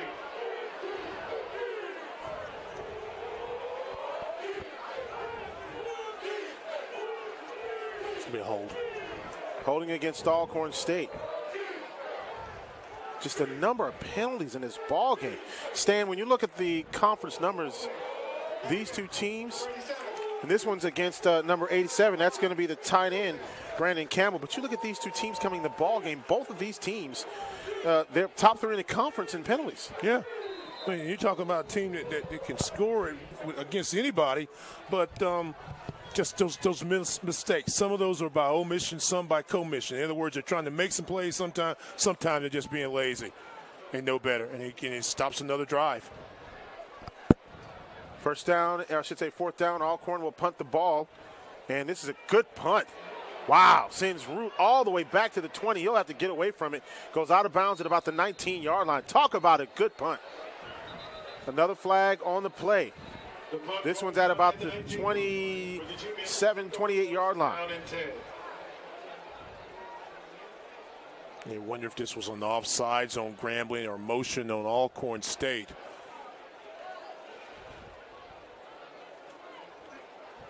Let me assist this after the play.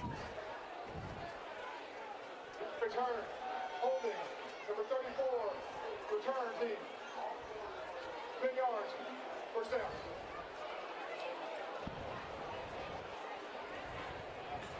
All right, that'll be first down and 10 here now for Grambling State University. Ball will rest at, see where they're going to rest out.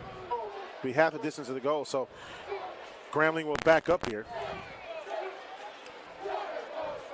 Just a ton of penalties in the first half, and I'm sure that Coach Broderick Fobbs will address this at halftime. And we're ready for play now, and Tigers will take over first down and 10.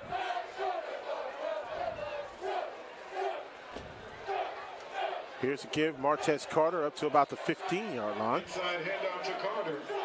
That's what happens sometimes. You start deep in your own territory. You got to kind of just nickeling and diming your way out of it, and they get 5 yards on first down. You're exactly right, and also the great thing about it too, you're playing ahead, Grambling, so you're not in a big hurry to try to move the offense. You don't have to run a play immediately. Go inside, use the play clock, get another first down. Here's a give once again, Martez Carter. First down and a lot more across the 30 to about the 31. Wow. Martez Carter was hit. His first contact is about the 24, 25-yard line. All right? He gets hit, and then he's able to bounce away and still pick up another 5 or 6 yards. And you've got some guys that are chasing. That's Henderson. Henderson goes about 325 pounds. Carter's able to drag him for 2 or 3 more. First down, Grambling.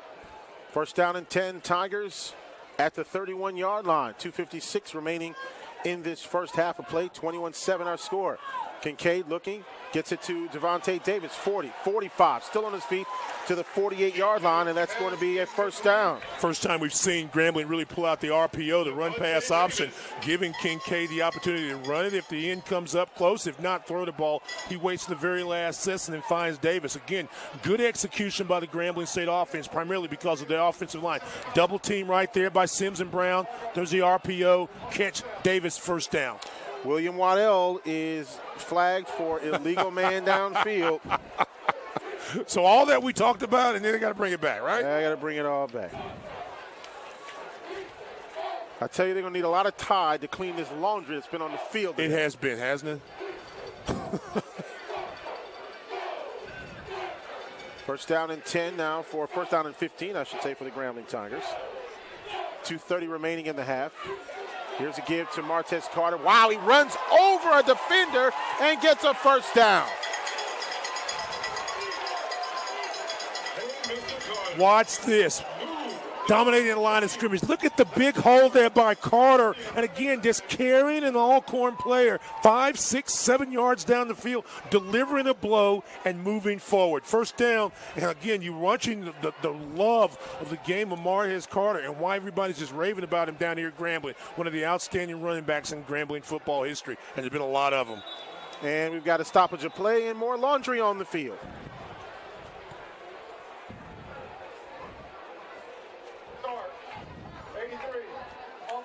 Yep, that time it's going to be Jordan Jones at tight end.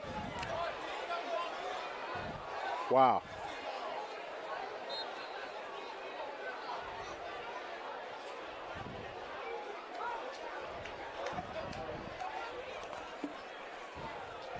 First down and 15 again for the Grambling Tigers.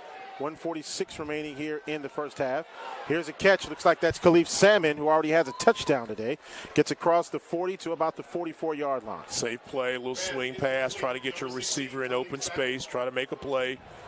Alcorn defense right now looks a little winded. And we talked about the different configurations they'll give you defensively. They'll have down linemen that are standing up and moving places. You've got to be in the right position. They can't give up the big play right now with 1 minute and 10 seconds remaining. And a give here on second down. Minimal gain, maybe a yard. And that brings up what, third down and about 7 here for the Grambling Tigers. 1:03 remaining in this first half of play. 21-7 our score. Alcorn's got all their timeouts, 2 of their timeouts remaining. Surprised they didn't use a timeout there to force Grambling to make a play.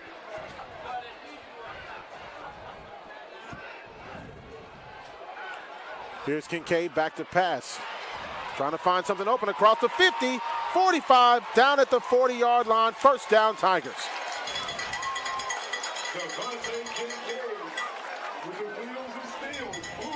This drives you crazy. Absolutely crazy. Third down, long 7 yards ago. Obvious passing situation. You don't want to give up a big play. You don't want to give up the first down. There's the pressure, avoids one tackler, and in the middle is wide open, and Devontae Kincaid doing what he does well. Kincaid almost had Khalif Salmon in the hands, and that would have been for another first down. 20 seconds remaining, 21-7 to score. That would have put Grambling in a big advantage. Nice throw to the outside, a safe pass. You just got to watch that in. This is about the third or fourth time receivers have not watched balls in and let them get away from themselves.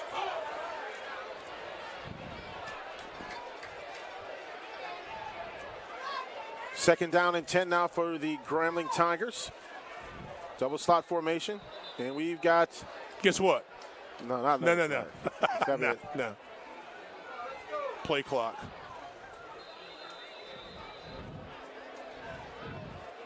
There's been a lot of flags in the first half. Interesting to see how many penalties between the two teams. You see Alcorn with 3 down linemen, and they've got 1 rushing. And there's a pass, looks like, to Devontae Davis on the near side. And it's a first down for Grambling. More importantly, stops the clock. A little delayed blitz that time. Rush 4, and Kincaid is now finding areas, and he's able to pick them apart. Getting between those linebackers, the defensive backs. There are going to be some soft spots in the zone. Recognizes, gets the ball, and they get another first down.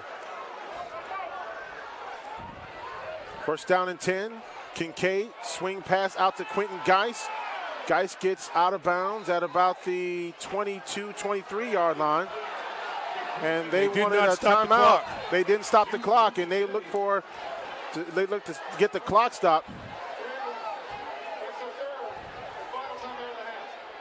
Now, Coach Broderick Fobbs is going to have an interesting argument here because he's telling the official that the clock should have stopped. Congratulations on defeating a disease.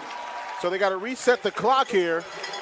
So they'll bring the kickers in here. Well, I thought that there was initial contact and Geis went out of bounds with maybe about 12 seconds ago, 12, 13 seconds. We wish you the best. Forward progress was stopped. So Coach Fobbs definitely got it.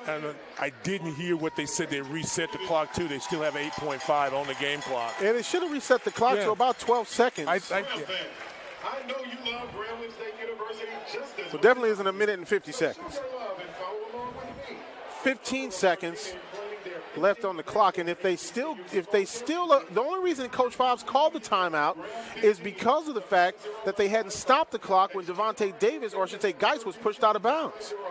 Well, I don't think it was 15 seconds. They'll take it, but they had to waste the timeout. You're exactly right. Maybe they're going to try to run another play there. They're going to run the field goal team off, get a regular offense in. They've got time.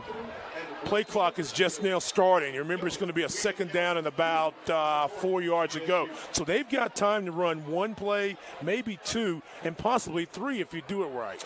They're going to bring on Marco Roscoe. He had two 40-yard field goals against Prairie View A&M 2 weeks ago, and now this one from 40 yards. Here's the kick. It is good. Third 40-yard field goal in 2 games for Marco Roscoe with 9.9 remaining in the first half of play. 24-7. Now our score, Grambling on top. Profiles since 1901.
Get your tickets now at SWAC.org.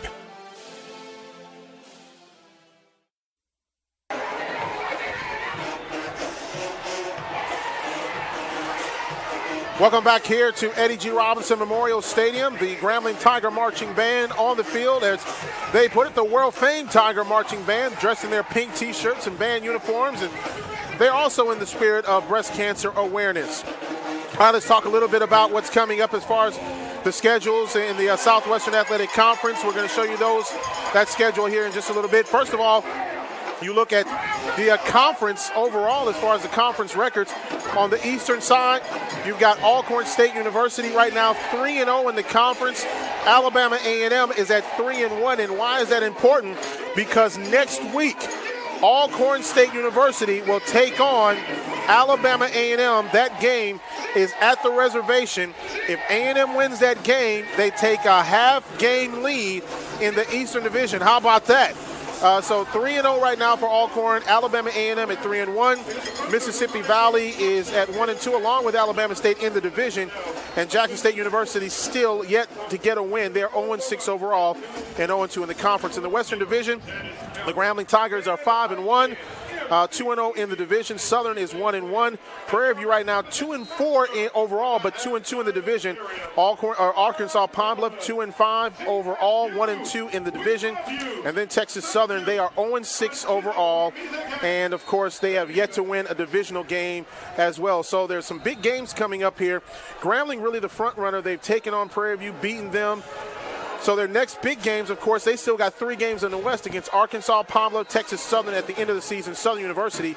Meanwhile, for Alcorn State University, they've got Mississippi Valley, they've got Alabama A&M, and then Jackson State University. So, Stan, next week is another big one for Alcorn State because A&M comes to town, A&M wins.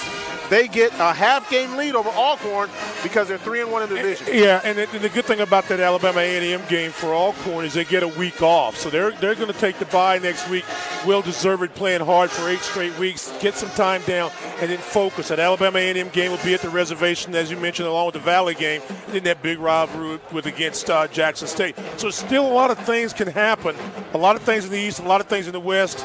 It all boils down to playing for the SWAC championship in December in Houston, Texas. The very last SWAC championship as we know it.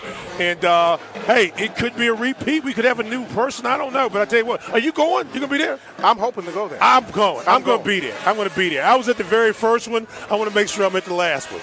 As a matter of fact, I'll be there for the press conference on that week as well. Let's take a look at the halftime stats here. And, of course, you look at the stats, and one of the things that was so big, Martez Carter, 17 carries, 93 yards in the first half. And you know what? Great play by Martez Carter. Well, I love watching Martez Carter play. Great job of pushing from the offensive line.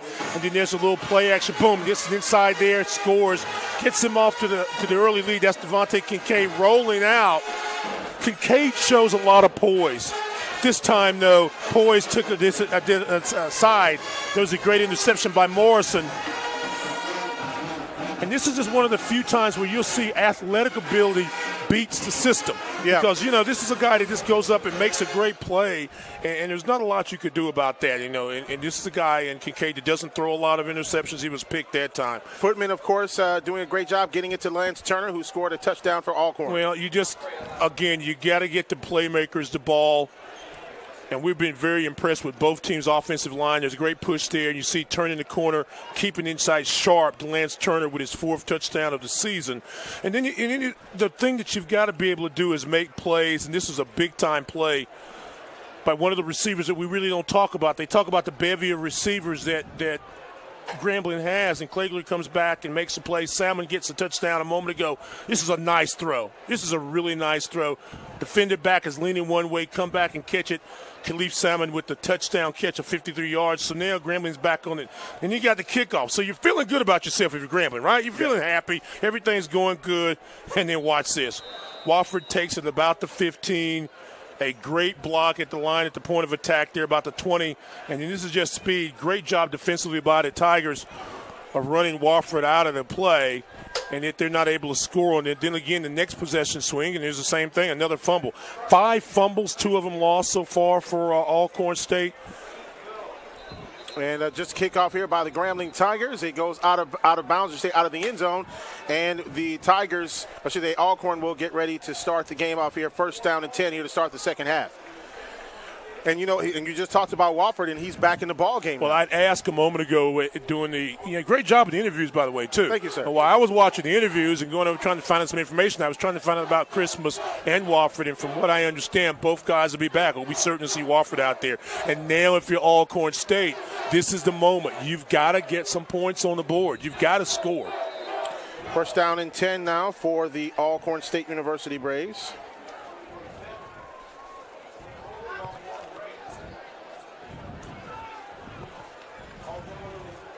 Alcorn will start things out. First down and 10.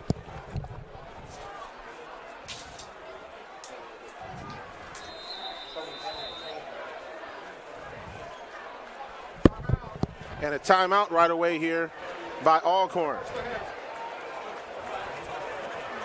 All right, we're going to do the upcoming games on the SWAC Digital Network. And, of course, we told you about this game. And then coming up, we've got volleyball, Prairie View A&M against Southern University. That'll be at Prairie View, 6:30 p.m., October the 30th. That'll be next week. And then, of course, Alabama State and Alabama A&M. They're rivals on the football field, rivals on the volleyball court as well. That'll be coming up November the 2nd in Huntsville at 7 p.m. That'll be a huge matchup there.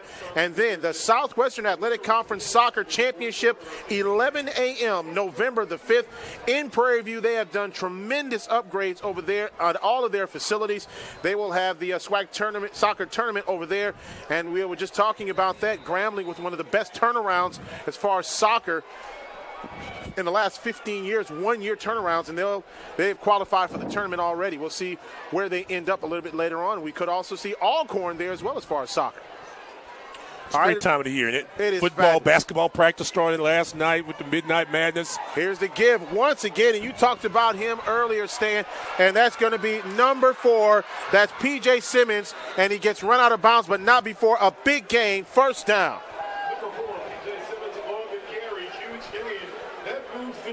P.J. Simmons off the read. Inside, watch the footwork there, bounces to the outside. Nice pickup, about 25 yards, and Simmons has been that kind of extra burst for this Alcorn offense this afternoon.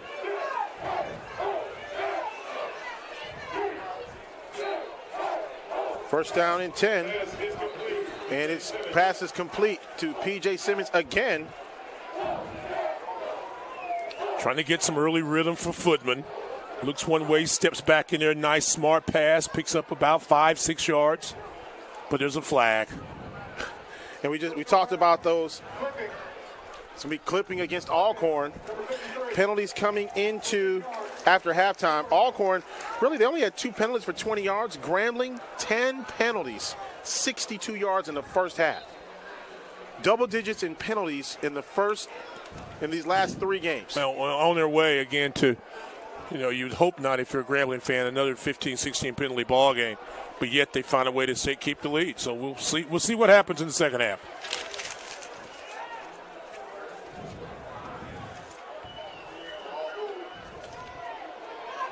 Here is the pass from Footman, incomplete. Good defense there by Grambling. Stan, that was a great job because really there were 2 defenders around the receiver. Footman had to get rid of it, and it looks like, is that Christmas down again? Footman 5 out of 10 in the first half for 84 yards. Had that big completion early for 43 yards, but has really been under pressure when he has had the opportunity to drop back to pass. Again, 4-man rush, trying to keep him inside the pocket where he's got no room to step up. And just you can see, just kind of throws this off his front foot just a little bit. Ball goes incomplete. And while we have this injury timeout, we're going to take a timeout here as well. It looks like Christmas on the field.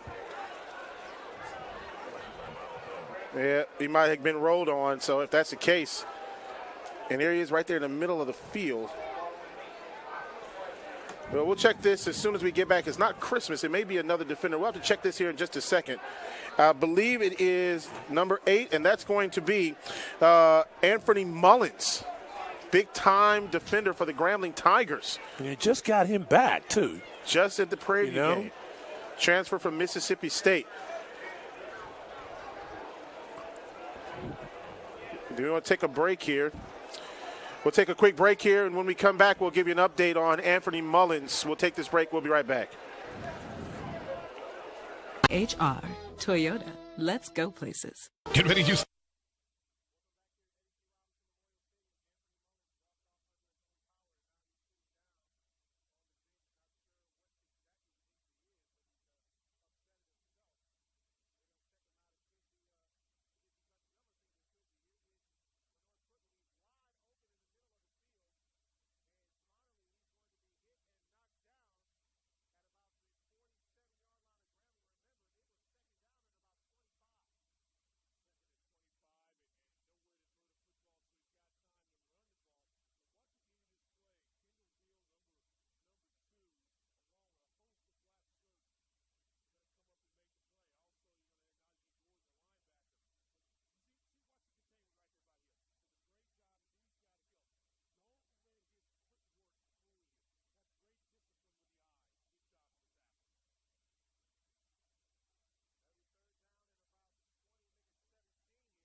On first down. You see, sorry, this is exactly what Coach Fobbs and staff wanted to do. Get off to a nice lead, play well early, make Alcorn State have to play uphill, and then you control the tempo of the game.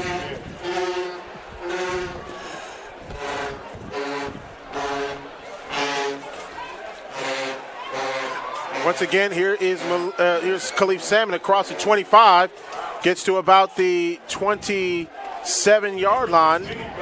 And Salmon has been a big part of this offense for the Grambling State University Tigers, one of the young receivers here for Grambling. Well, they were so concerned last year with all the losses, good receivers, Williams being one of those guys in the NFL. But Salmon has really stepped up and played well. Quentin Geis, we talked about earlier. And so the hits keep on going, and he stepped up and had some solid plays. Third down. 24-7 to score. A little bit of a blitz shown by Alcorn. Here is Devontae Kincaid. Throw to Khalif Salmon is incomplete. And Kincaid had monster pressure being put on him. And he got rid of the football wisely, and it'll be 4th down and about 3 yards to go. Punting unit comes on the field. See the play here, and this is where Kincaid making a good decision. You can see all the pressure coming on to Kincaid, and he gets rid of it. Warford back to receive for Alcorn State University. Kicking for the Grambling Tigers, of course, is their punter, Miguel Mendez, I should say. And Warford is taken down as soon as he catches the ball. Coverage is QG. Quentin Geis on the coverage.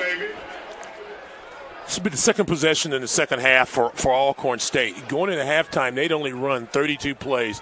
And it's a team that averages about 66 plays per ball game. And that just goes to show you that Grambling has done a really nice job getting them off the field and making them play uphill as long yardage situation. They were 2 out of 6, making now 2 out of 7 in third down conversions.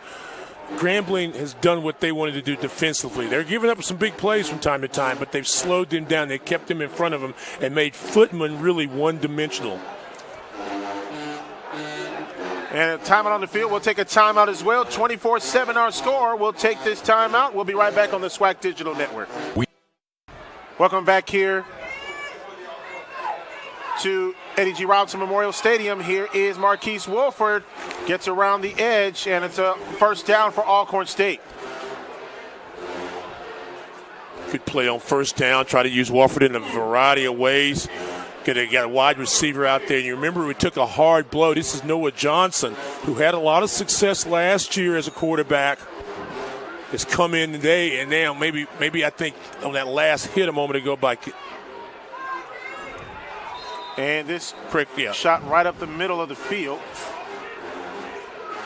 So Noah Johnson, who threw for over 1,100 yards last season, Centurion, 11 touchdowns, has come in. Not quite sure if Footman is injured or maybe just want to kind of get a change of pace right now offensively.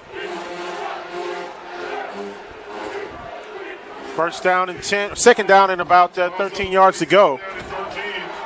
Here is Footman, I should say that's Noah Johnson back to pass, going deep, finding an open receiver, incomplete, great defense. Noah Johnson coming into the ball game for the Alcorn State University Braves. He had a couple of touchdowns last week against Prairie View. Yeah, and that was a great job covering by Pouncey. He's got to float this in there. It's going to drop in the bucket, but the recovery speed of Pouncey gets up, gets his hand on it, and deflects what could have been a sure touchdown, or definitely a big play. I thought I saw Footman under the tent that they have across the field right at the 50-yard line. Yeah, just before this play, but nevertheless, third down for Alcorn State.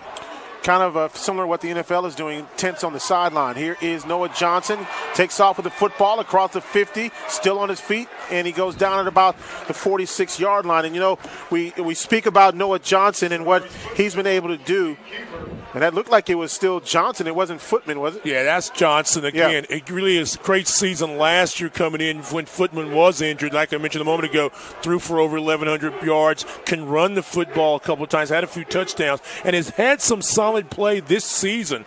84 completions and also 6 touchdown passes. So it's a drop off a little bit. He's only a sophomore, but yet a very good guy that can run this offense. As a matter of fact, he had a couple of games. One of the games he played against was Grambling because Footman was hurt. Yep. And here is the run for Alcorn State. Not enough for a first down, and that means a turnover on downs.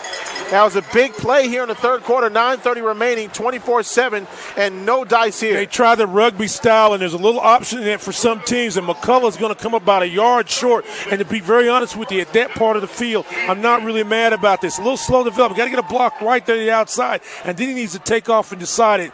But a great job of coverage team defensively for Grambling to keep McCullough about a yard away from the first down. Nice run there by the punter, but no dice, and it'll be first down and 10 for the Grambling Tigers. And Devontae Davis gets upended at about the 50-yard line. Great open field tackle by number 45, Javen Morrison, the defensive back from Corinth, Mississippi. You just get a feeling that Grambling's trying to set you up for the knockout blow. Something easy inside. There's a little flip pass, picks up about 7 yards, and Devontae Davis has got great speed. Here's a pass from Kincaid. That's a first down for the Grambling Tigers. Gets it out to Khalif Salmon. Salmon had only 6 catches going into this afternoon. He's picked up 3, had the big touchdown, and he's come to be another one of those valued receivers. We haven't talked about Daryl Clark this afternoon. It's Salmon, the junior from Detroit, Michigan. Here is the give to Martez Carter, and he is wrapped up after a gain of about a yard on the play. Of course, the Tigers had a season-ending injury to one of their receivers before the season started. Second down and about 9 yards to go here for the Grambling Tigers. 4 receivers set. Carter and Devontae Kincaid looking to the sideline. 17 left on the play clock. 8:20 remaining here in the third quarter. Kincaid looking, trying to step up, making a play. Rolls out to his left, still on his feet, and he gets out of bounds after a gain of about, maybe a yard. According to where the official is standing, he only gained about a yard on the play. Watch Diego Sam's number 1. He breaks down, ready to make the tackle. They forced him inside, but the elusive ability of Devontae Kincaid, what should have been a loss of a couple yards or a sack, he ends up picking up about 5 yards. Watch this right there. Gets away from the tackler, makes him commit, and picks up a few yards on the play. Third down and 9 here for Grambling, and a flag on the play. Going to be a false start. Offense, number 64. This time the false start was on 64, DeAndre Sims, a sophomore from Port St. Lucie, Florida. We talked about the line. Yeah, that was he moved a little bit at the center position. Sophomore, 2 walk-ons, Waddell and Trent Scott on the line for Grambling. And I'll tell you what, for a younger offensive line, they really have done a pretty good job when you talk about what they've been asked to do and stepping up big. Here is Devontae Kincaid, back to pass, looking deep, trying to find Devontae Davis. Complete inside the 20, down to about the 15-yard line. First down. And a slip by number 45, Javen Morrison, cost them a big reception. That's the second time this afternoon where receivers have been able to come back and make big plays. And that time Davis comes back on a ball that's a little bit underthrown by Kincaid, and Morrison slips at the very end of the play. Was trying to make a break on it, couldn't do it. And you're looking for the big play to try to take you over. That could have very well been it for Grambling. 4 receivers set.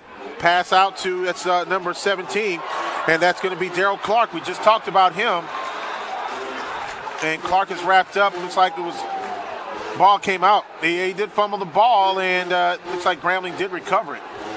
Nobody obtained possession. I think the ball is going to go out of bounds. A little swing pass, gets a block there, makes the move. Got to protect the football. It's a very, very solid hit that time by Morrison, and the ball pops out, and unfortunately for Alcorn State, not able to recover this football. Good hit there, ball come out, can't pick it up. And here is Martez Carter, gets around the edge, goes out of bounds after a gain of about 4 yards on the play. 6:25 remaining, 24-7 is the score.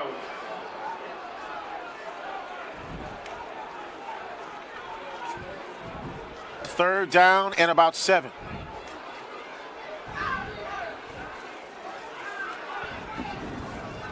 Three receivers to the near side at the bottom of your screen. Khalif Salmon was at the top of your screen. You see Kincaid and Carter. That's Salmon at the top. You see Daryl Clark right there towards the bottom of your screen. Here is Kincaid, back to pass. Kincaid is going to be wrapped up just outside the 15 at about the 14-yard line. Fourth down here, and you got to put out Marco Roscoe. 24-7, you got to keep the heat on Alcorn. Second sack on the afternoon for Alcorn. The defense steps up and makes a play. Got great pressure again. It's so important if you've got a quarterback that can get out of the pocket to try to keep him in there. Michael Brooks, haven't talked a lot about him this afternoon, makes the initial stop. Marco Roscoe on to kick about a 38-yard field goal attempt. Make that about a 33-yard field goal attempt. Mendez on to hold. Here's a snap. The hold is down. The kick is up. And it is good. Timeout on the field with the score. Grambling 27, Alcorn 7. We'll take this timeout with 5:12 remaining here in the third quarter. You're watching the SWAC Digital Network. Welcome back here to Eddie G. Robinson Memorial Stadium here on the campus of Grambling State University. Grambling now on top 27-7, and this one goes out of bounds, and there'll be a penalty here against Grambling State. Procedure penalty, you know.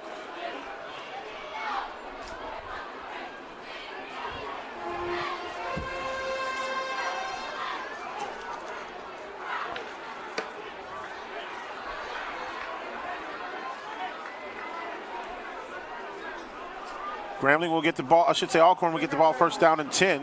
Kick out of bounds.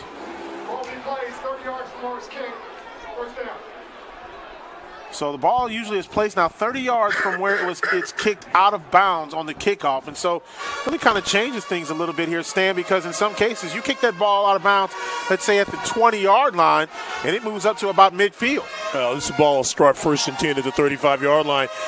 If you're Alcorn State, you've had a couple of chances this game where you've had great field position and not been able to take advantage of it. If you have any intention of coming back against this Grambling State team, you've got to put together a solid drive.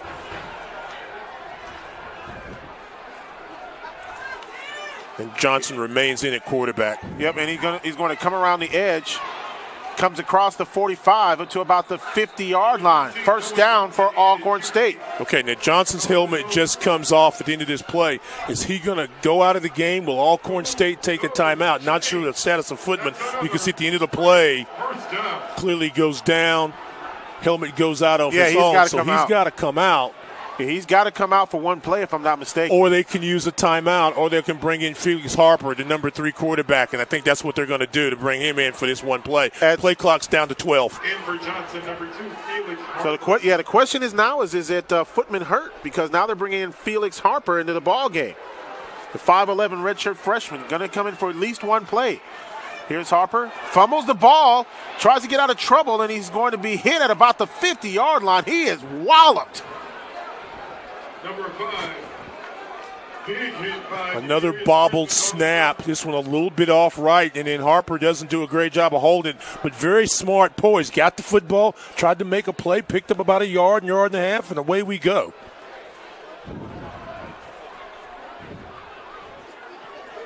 (27-7) is our score. Here is Noah Johnson, back to pass. Johnson runs into his own man. Anthony Mullins was giving chase. And he goes out of bounds, and boy, I'm telling you what, Christmas was right on his tail. It's good to see Christmas back because looked like he was shaken up earlier in the ball game. But look at Footman, I should say, Noah Johnson ran right into his own man, and he was able to give it away from Mullins. I almost called a push in the back there against Alcorn. Nonetheless, third down and 8.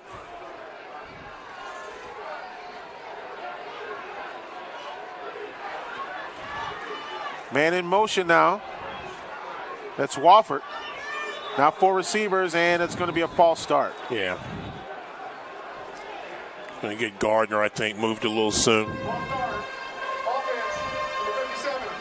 Tell you how similar this game is to the one last year. End of the third quarter last year was 29-11 in favor of Grambling. It's 27-7 now. Yeah, and it was a game full of mistakes. Grambling was able to take advantage of some errors early in Alcorn, if I remember correctly, like 43-10, 43-18. Yeah. It was ugly late. I remember that. Yeah, and Footman was 11 for 20, 137 yards, had an interception in that ball game. Here is Noah Johnson. That was almost a first down, but he was just short. Johnson showing some ability to get away from pressure there. Steps outside. Nice pass there, and they're going to give him a nice spot. He's going to be about a yard short. It's a good spot there. And so at fourth down and about 1, if you're Alcorn, you have no other choice than to go for this. Well, last year, Alcorn was dominant rushing the ball. Baker had 131 yards rushing. Delance Turner, 13 carries, 43 yards. A little bit different today. Here's Turner, gets across the 40, and it's a first down. And that was on fourth down. They needed that desperately. Yeah, Turner only with 27 yards in the first half of the ball game. Something that they've run a lot of bread and butter of, a little read option. May have gotten away with a hold that time, Abraham holding the nose guard, but nonetheless, first down for Alcorn State. So now you got a little momentum. You got the chains moved. So if you can get in the end zone. Here is Noah Johnson trying to find someone open. He steps back, unloads one, and it is going to be picked off. That one was easy to telegraph. And that's going to be Pouncey, if I'm not mistaken, on the interception. Percy Cargo, rather. No idea where Johnson is throwing. If he looked to his right there, he's got a receiver open. He's under pressure, I know, gets rid of it and throws it to a wide-open defensive player. You couldn't have got any better than that. Percy Cargo, thanking for that interception, his first of the season.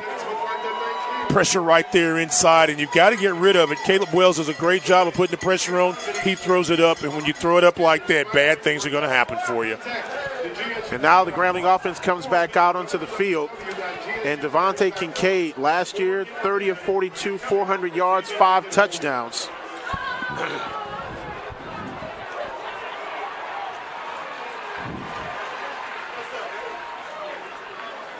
Here is the give.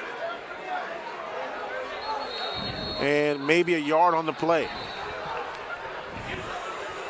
SWAC Digital Network likes to thank all of our viewers for tuning in today. Of course, coming up, lots of volleyball, soccer championship coming up, and then got the couple of more games in the month of November on the SWAC Digital Network. And Alabama State next up, Alabama State Grambling, and then Alcorn Jackson coming up November the 18th, just before the Bayou Classic. Second down and 9 for the Grambling Tigers. Here's Martez Carter across the 20 to about the 22-yard line. 1:36 remaining in the third quarter. 27-7 is our score. We talk about the Bayou Classic and the excitement that goes on in New Orleans for that. And then if Grambling holds on and can win their division and they win that game, then you got to get ready for the championship. And then the winner of that goes to the Celebration Bowl in Atlanta. So there's a lot of big football games yet to be played. And if you're Grambling, you'd like to have a repeat of last year and winning the Black Hawks National Championship. There's Kincaid back to pass. He throws it away. Yeah, you know, you think about some big games and rivalries that are coming up. Big game coming up next weekend, and it's a rivalry game. Alabama A&M against Alabama State in the Magic City Classic in Birmingham. Last year, A&M got the best of Alabama State. And A&M, of course, they get ready for Alcorn the following week, but next week they got to beat Alabama State in order to stay right with Alcorn, because now Alcorn loses this ball game. This counts in the division. That means that it'll be 3-1 for both teams going into next weekend. A&M's got to have that win in order to make sure that they can stay a little bit of a pace with Alcorn. Here is the kick from Grambling. It'll roll inside the 35 to about the 32-yard line. First down and 10 for Alcorn at that point. 55 seconds remaining in the third quarter. Hey, you're talking about that. If you're Alabama A&M, you can't worry about the Alcorn game because you got the Magic City Classic, and that carries enough weight. They win that ball game, bam, then like you said, they're in really good shape. They don't want to take 2 L's, but there's a lot of big football left to be played, as it should this time of year in this great conference. Herschel Walker down on the field. He was just announced with the world-famed Tiger Marching Band, one of the visitors of the band today. And that's what's really, really big is Herschel Walker coming to this type of a ball game, and it's kind of a repeat. You go back to the early 90s, you always had celebrities coming to these games, and Herschel Walker, of course, a big celebrity. So look like he might could still carry the ball 2 or 3 times a day. I wouldn't want to tackle him. I'm just saying, one of the things that, that people, God gives you is wisdom. And, Herschel Walker looks like he could tote the ball a couple of times. Of course, great career collegiately, and then, of course, in the NFL. Yeah, and he does mixed martial arts now. Deputy Chief and King Funeral Home has been committed to serving you since 1932. And And that commitment continues through our support of Grambling State. And now the Tigers, of course, will start on defense here back on the field. I wonder if we can get a shot of Herschel Walker down on the field.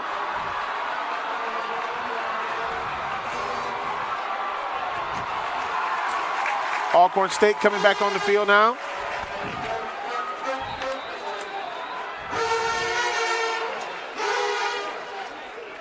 Okay.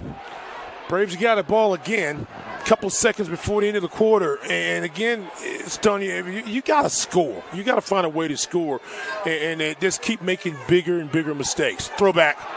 And here's Noah Johnson, picked off again. This time it's picked off by Dedrick Shy. Shy takes it to the house for Grambling State University.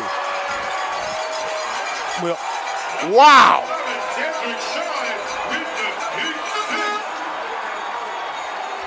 Dedrick Shy with an interception and return for a touchdown. You could see this coming. He fake motion. They're looking for Wofford on a little wheel route. There he comes out of the backfield, and he just lobs this up. And you're not expecting the defender to be there, but Shy is playing exactly where he should as a corner. They roll the secondary to the other side of the field. That's as easy as you're going to get that. A poor pass by Johnson and a great play by Derek Shy. That's the second time that he's thrown that interception. This time the defense scores a touchdown, 33-7. Extra point try is up and good. Timeout on the field, 34-7. Now the score. The Grambling Tigers on top of the Alcorn State University Braves. We'll take this timeout. You're watching SWAC football on the SWAC Digital Network. Back here at Eddie G. Robinson Memorial Stadium, the Grambling Tigers kick off, and Marquise Warford, big return for Alcorn, but a flag at the 40-yard line. That doesn't surprise me right now. But I tell you what, I love the athleticism of Warford. Takes the ball, gets a nice block, but he's coming back. It's on Alcorn, 10 yards from the spot of the foul, so it goes back to about the 30-yard line. That was a great return by Warford. Yeah. I mean, he set up wall, return left. He took it down the sideline. But too many mistakes, and we said it at the beginning of this game. It's about execution. When you've got teams that are on paper evenly matched, what happens when things don't go well for you? Can you recover? And Alcorn has not been able to recover despite the fact that Grambling's had a lot of penalties called on them.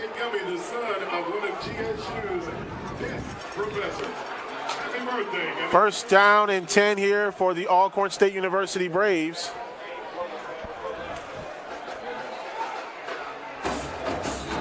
And a little run here on first down. Gets to about the 35-yard line. Grambling's done a really good job of hemming in, and DeLance Turner, as we mentioned a moment ago, less than 100 yards only once this season. 25 at the end of the first half. So they've done a great job of containing him and making Alcorn State beat you with the pass. And this time here's DeLance Turner across the 50, gets to about the 47-yard line of Grambling, making the 48-yard line of Grambling. 2.8 seconds left in the third quarter, 34-7. And we've got an injured Tiger on the field, slow to get up. We got somebody injured. And it looks like that's going to be Kendall Hill. Yeah. Yes. Kendall Hill slow to get up, transfer from Oregon State from Lamarck, Texas. And there's head coach Broderick Fobbs coming onto the field. And he's had a really good football game. Couple pass breakups. Last count had 6 tackles, couple of big tackles. Remember early when it hit on Turner. And he comes off of the field. Looks like he'll be okay.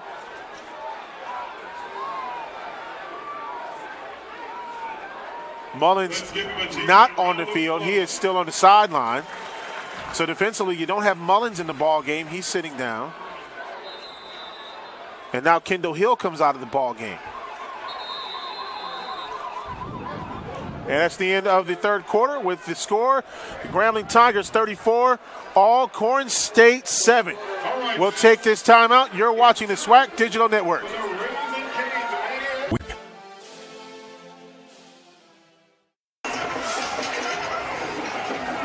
Back here at Eddie G. Robinson Memorial Stadium, Santorio Black along with Stan the Man Lunar.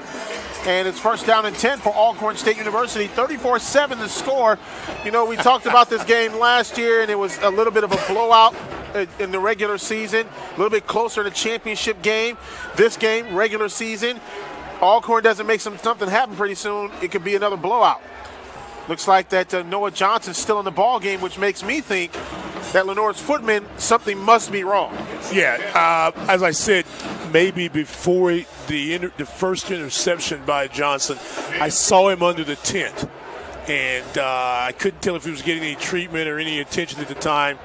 Haven't been able to get any word yet, but nevertheless, that's a big loss. The fact that you're not able to get your offense any rhythm is certainly a big loss. And then the thing that Grambling's just dominated the line of scrimmage. Not on that play, maybe.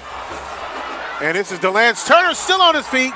20, 15, 10, 5. He's going in for the touchdown. And DeLance Turner reaches Pater. Touchdown, Braves. This is why we like DeLance Turner. They might be down, but certainly not out. Only 50 yards rushing so far in the ball game, but right there, if you can't wrap him up, he's a hard guy to take down. And the coaches talk about the fact that he's a combo guy. He can go inside, he can go outside. He's got the speed, he's got the strength. DeLance Turner with the touchdown. 52-yard touchdown run for DeLance Turner. Here's the extra point try by McCullough. McCullough's kick is up, and it's good.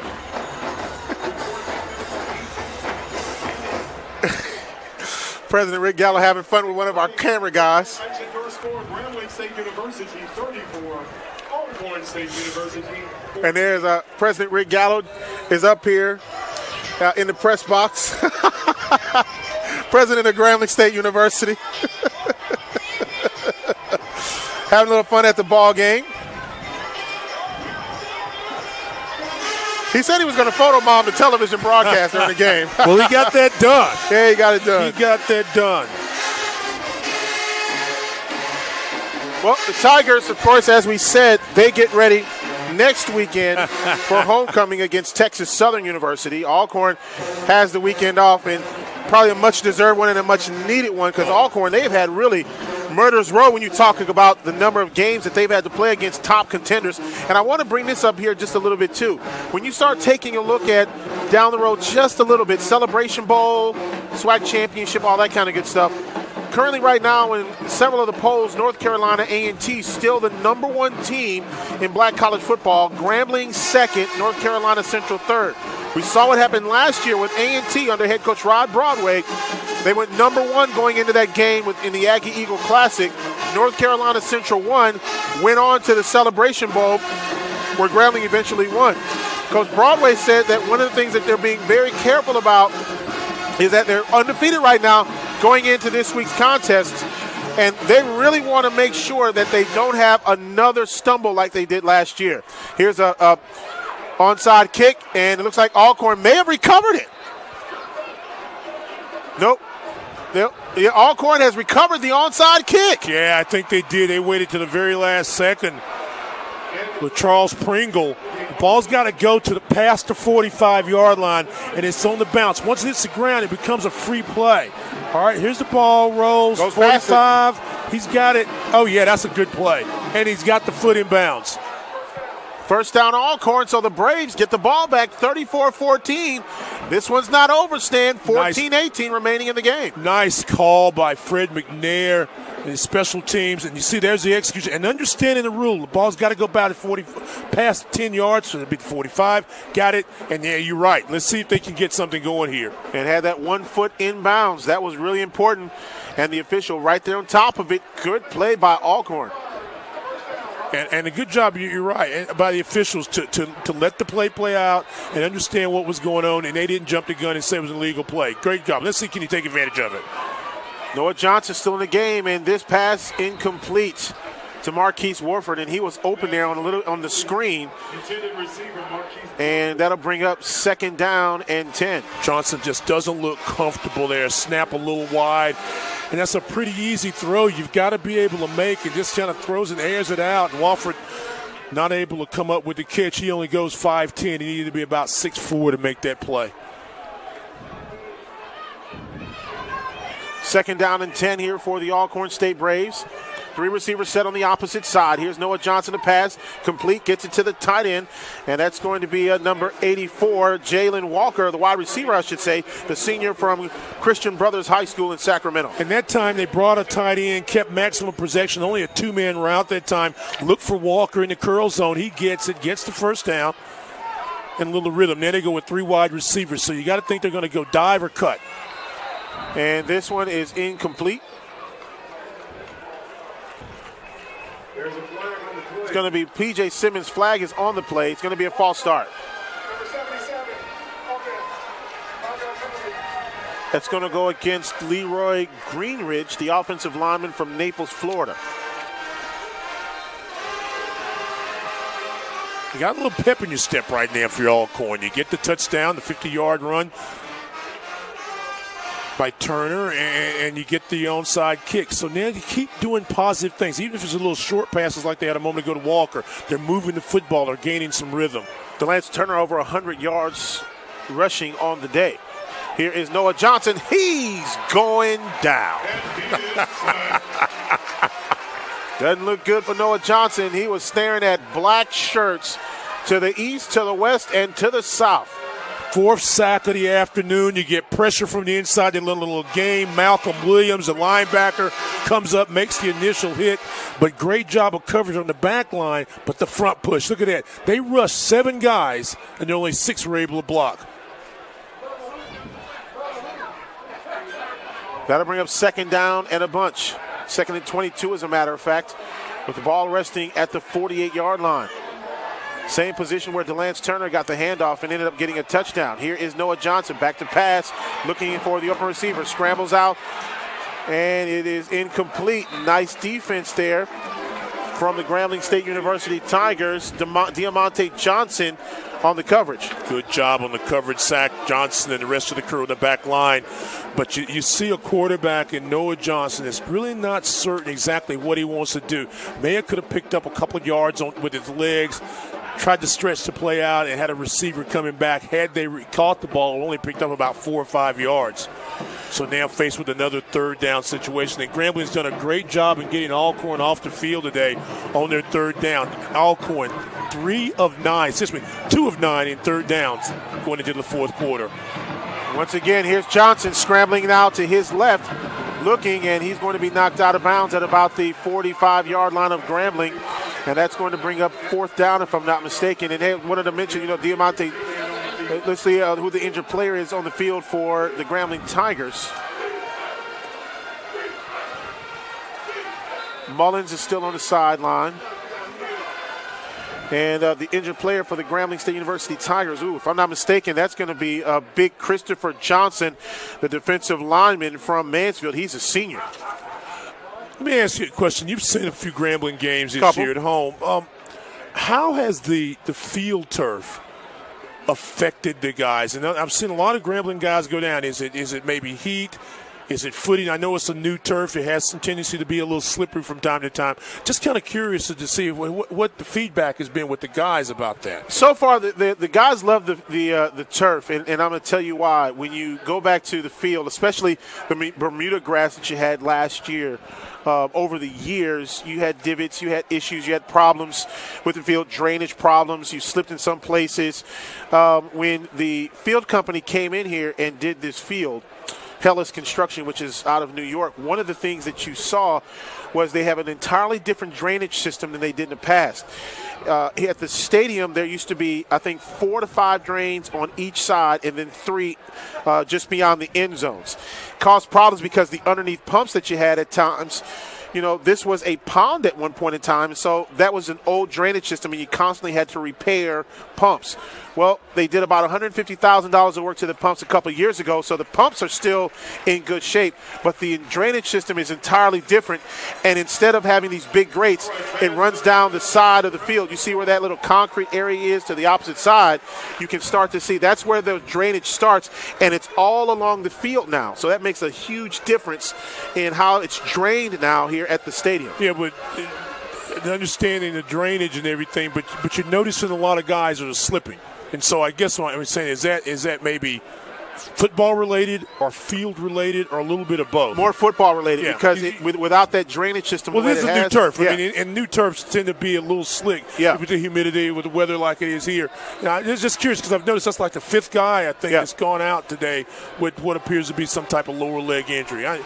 Been more football related injuries. The one problem that Grambling had a lot of in the early part of the season was cramps. Yeah, well, I can understand that. Yeah.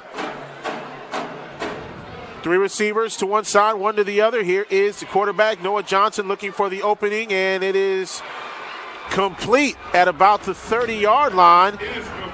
And that should be enough for Grambling for an Alcorn first down. Good route there. You got to take him deep. And we talked about Charles Hughes being one of their valued receivers. He needed to get past the 30-yard line. And I think they're going to look at this and take a mark. But a nice route there by Hughes. Needed about 16, comes back. And it depends on where that mark is. It looks like he's just past the 30-yard marker.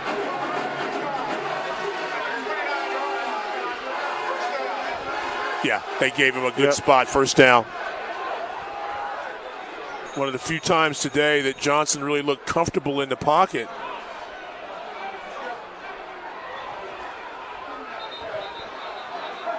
And the official calls timeout here.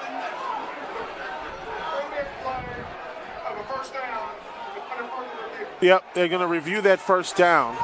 Replay booth is right above us here at Robinson Stadium. And I want to kind of continue to explain a little bit here after we see this play here, but that looked like it was a first down.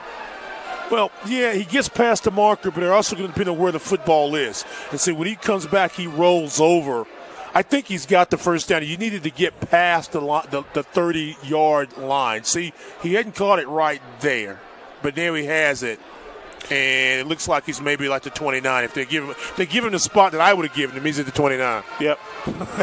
But then again, who knows?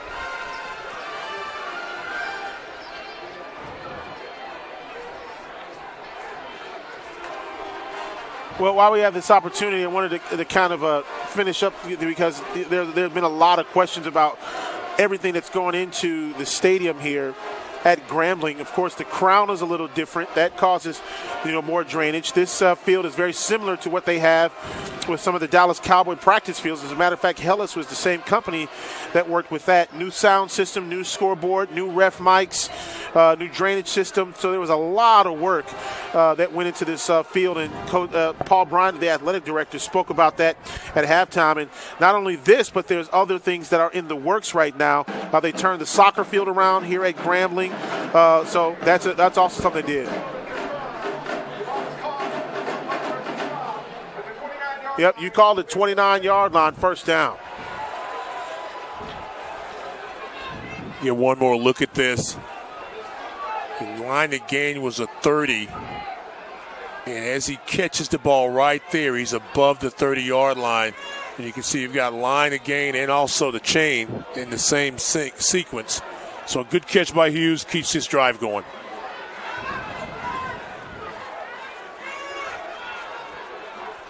First down and 10 for Alcorn. Here is Lenore's footman, and I should say here is Noah Johnson, hands it off to Delance Turner. Turner gets across the 25 to about the 21-yard line. Nice block on the inside by that tight end, Demetrius Lewis, number 88, kind of acted as a lead blocker, a little simple ISO play. You get a look there, watch 88 from the H-back. He's going to get this thing started, and there's the block. Bam, right there. And neck of that big hole. Nice job, 75, 80, 88, Davis 75, and Ibram 76.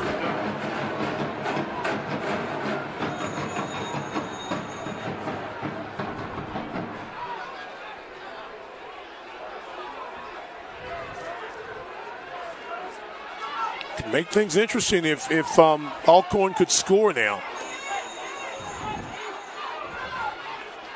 Here is Noah Johnson back to pass, looking to his right, and it's caught out to Charles Hughes, the wide receiver from Macon, Mississippi. Is complete. I don't know if you'll see this, but Alcorn's very fortunate. They got away with a little rub route right there. You could see the flash there. They had two receivers that kind of ran into each other. Hughes is going to go underneath. Watch that. See? Yep. See those two guys right there? And the ball was not quite in the air. They could have easily called him for a pass interference. Jay Walker involved in that play, Jalen Walker. Noah Johnson with the handoff. What a defensive stop by Grambling. And that's going to be 44, which is Brandon Varner, and also DeAndre Hogues on the stop. Haven't talked a lot about Brandon Varner this afternoon. Came in with 9 tackles, but really does a great job being solid in that defensive end spot. Varner comes in, makes the initial hit, gets some help by DeAndre Hughes and the rest of the crowd. Alcorn State, I think, is going to take a timeout. There's another injury timeout. Got another injury on the field. It is a Grambling Tiger. We'll take this timeout. When we come back, more from here at Eddie G. Robinson Memorial Stadium. The Tigers on top 34-14 over Alcorn. We'll take this timeout. We'll be right back. Get ready to spin your own tale. Introducing an all-new crossover.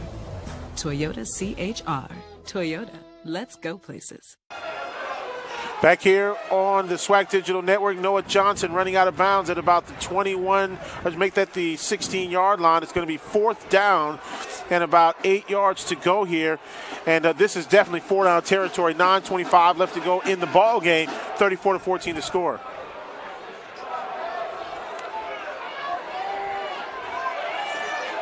Big play right here for the Alcorn State Braves. Huge play. Here's Noah Johnson, back to pass, looking for the open receiver. Knocked away at the last minute and picked off. What a catch! Picked off by Grambling State University, and it looks like it was number 49, or 48 rather, Jatarius Pouncey. Yeah. What an unbelievable tip and catch. It's 4th down, so if you knock it down, you're going to get good field position, but Pouncey does one better. Gets the deflection on the fade, comes up and makes a play, and is able to get the ball outside the 20 to the 22-yard line. But great coverage. They're going to try to throw underneath right there. He does a great job blocking the ball, gets his hands on it, and then takes it down the sideline. We talked about this offense of Alcorn being potent. They've not been able to do anything because of the great Grambling defense. Here's a run on 1st down, and what a great job by Pouncey staying in bounds, because that was a little bit of a tiptoe that he had to do in order to stay in bounds. Almost would have been better served not to intercept, but you can't ask a guy not to intercept it after making that great deflection like that, you know? Absolutely. Pouncey's 2nd interception of the season, and I think, you know, you were talking about before that play how big it was. Definitely think that might have been the one that closed the door on the Alcorn State comeback. Here is Devontae Kincaid. And this pass was tipped and incomplete. Other than the Tulane game, this is the first ball game that Grambling defensively has given up even a 75-yard rusher. When they held teams in the negative yards, and they've done a really good job of making teams one-dimensional. It's happened today. Only about 130 yards rushing as of 3 quarters. So when you put that in a combination, there's another flag. Yeah. Shocking. Well, there's been a lot of those. When you look at it, the several games that the Gramblings played against Northwestern State, they gave up, I believe, one guy rushing the football at least. Chris Jones, I believe, had 49 yards against Northwestern. Jordan Johnson, I believe he had 49 yards rushing. Mississippi Valley, I don't even know if they if Valley had positive stats rushing the football. Well, yeah, and you add that up totally, and you talk about their opponents, and their opponents haven't rushed as a team for over 75 yards. You had that negative 72 yards game, 77 yards against Mississippi Valley, and 57 yards against Clark Atlanta was the most, other than the Tulane game. So again, making you one-dimensional, taking away what you want to do. Every team says, hey, we want to start running the football. Alcorn wanted to do it, but they could not do it against Grambling, and he had a great pick to show you one of the reasons why this defense is so good. Well, Grambling not able to make anything happen with the interception, and we'll have to punt the ball away. And they have to put it in the hands of a very dangerous returner in Marquise Warford. And, you know, I've seen Alcorn play now. This is the third time that I've seen them play this year. The game against McNeese State, where they passed for over 400 yards in the air, but they couldn't run the ball effectively. And then you looked at that game against Southern. Footman had one of his worst games of his career, less than 60 yards passing. But, you know, DeLance Turner had over 270 on the ground. And then this game here, you're seeing, you know, they've been a little bit balanced, but there have been some issues that Alcorn has had, turnovers. Well, what happened in the McNeese game? They became one-dimensional. They couldn't run the football, so they had to throw, and their passing game was successful. Boom. In the Southern game, they were up and down, but passing was not good. They were up and down. They couldn't pass the ball, but they were able to run the ball. Boom. Today, they've not been able to run the football, and they really haven't been able to be effective in the passing game. So again, what you want to do if you're a defensive staff is you want to try to take away what a team does best. Well, what today has happened is they've taken away the best thing they do, and they've taken away their alternative. First down, and it's a fourth down here for the Grambling Tigers. They'll kick it away here to Alcorn.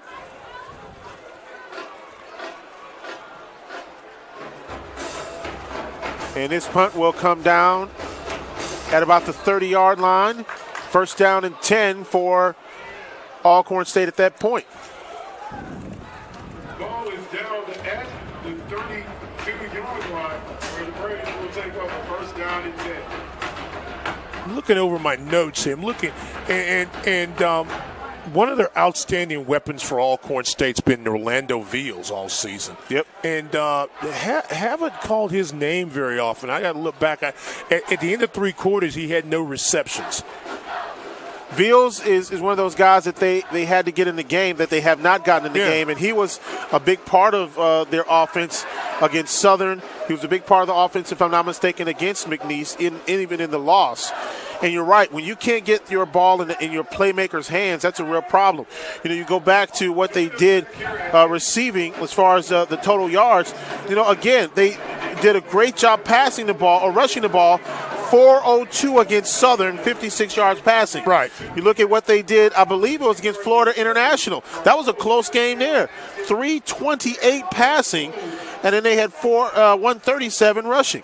So, you know. In a game that was a one-possession football game. Absolutely. Then you go back to the last, I don't even know if you really call it balanced, 228 passing, 123 rushing against Prairie View, and then against Texas Southern University, where they just really didn't play extremely well in that contest, 183 passing and 112 rushing. And that tells you again, I mean, that point in case shows you the dominance again of this Alcorn football team. And the initial statement about Veals, you're right, that he's been their primary weapon. And in that McNeese game, he did have, I think, 6 catches for $112 and a touchdown. Not called his name. Other than the one big play by Turner, he hasn't really been a big factor this afternoon. No, he has nor has Footman. They've had some nice plays, but nothing that there we go.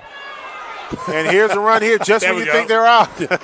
There we go. And that's been a play that's been there a few times. They've not been able to complete. Just a nice little easy slant route over the middle. Try to see if you can get some yards after catch. LaCharles Pringle with the catch there in the run. I'm not ready to give up on this Alcorn team. I think today when you get a hot defense versus a hot offense, and the game is at home, most of the time that hot defense is going to win. That's what's happening. There's a fumble. Ball on the ground. Grambling recovers. Wow. Another fumble, and this time the recovery for the Grambling Tigers. Lealon Clark, the defensive lineman from Baton Rouge, transfer from Northwestern. Grambling came in with a plus 14, leading the country in turnover margin. Another low snap. Johnson not able to get there to get the football. Grambling gets a recovery, and yet great field position once again. And you just think about that.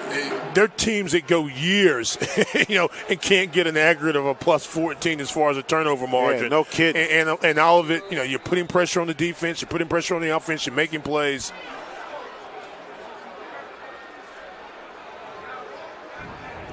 That'll bring up a first down and 10. Martez Carter And I don't think you'll see the Tigers put this ball in the air too much more. No, I wouldn't expect so. I mean, the second half has been pretty much what Coach Fobbs would like as a game plan. They've got the lead.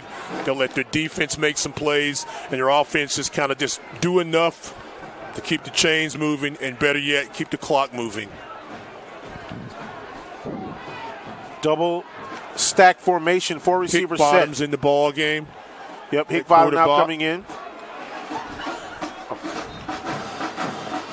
And Hickbottom, of course, was the starting quarterback when Grambling played Clark Atlanta. He got hurt in that ball game.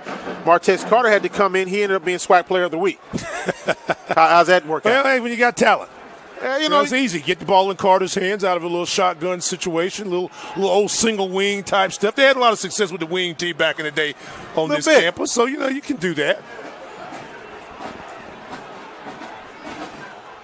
Here is Hickbottom looking. Whoa, he is just smacked at about the 45-yard line. They'll give him the 47, it looks like, and it'll be 4th down and long. Michael Brooks, 94, comes from the top of your screen. Hickbottom couldn't get away. Good pressure that time, and you've seen Grambling continue to put pressure on there.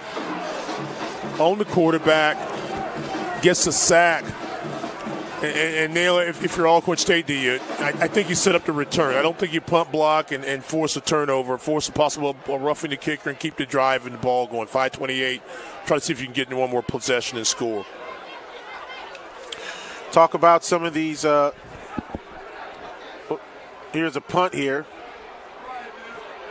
Nice job keeping it low. And the ball is tipped. Grambling going to recover. Is that going to be a touchdown? Touchdown, Grambling.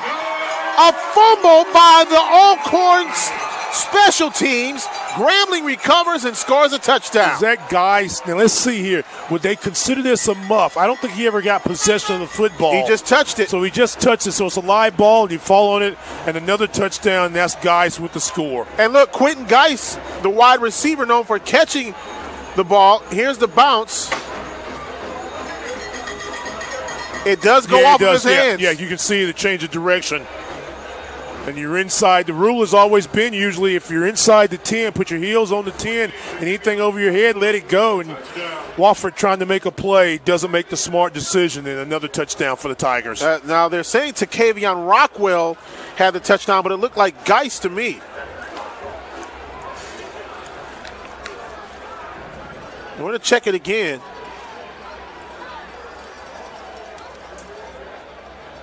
Unless they got different numbers. That looked like Geis. Geis has the ball. That's a touchdown for Geis. Ruling on the field is confirmed. Extra point try coming up here.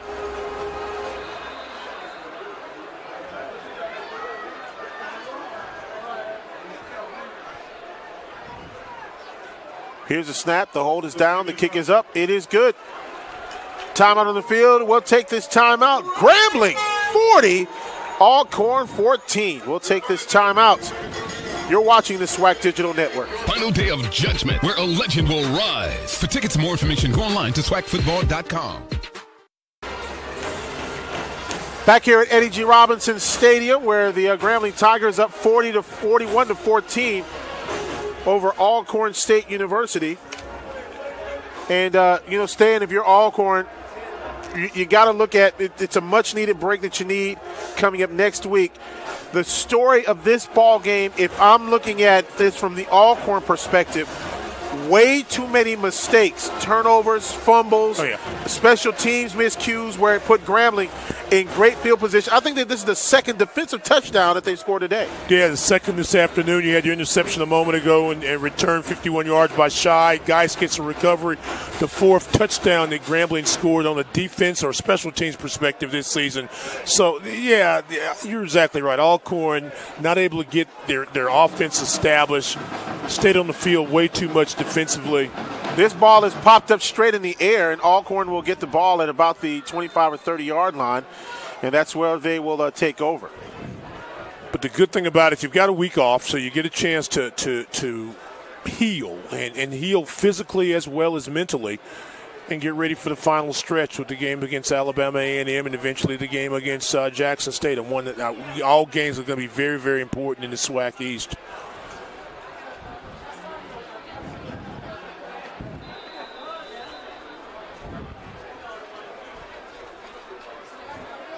First down and 10 for Alcorn State University.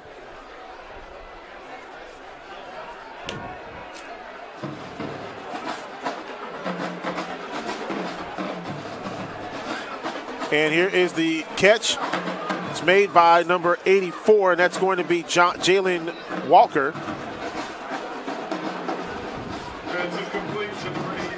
Try to get on the board if you can. Walker, the inside routes. Had a lot of success. Third catch in the afternoon with the little inside route, trying to get over the top. And you can see, and we've said it a couple of times, what this Alcorn offense can do when things are working real. They've just run up against a very, very tough defense that didn't allow much this afternoon.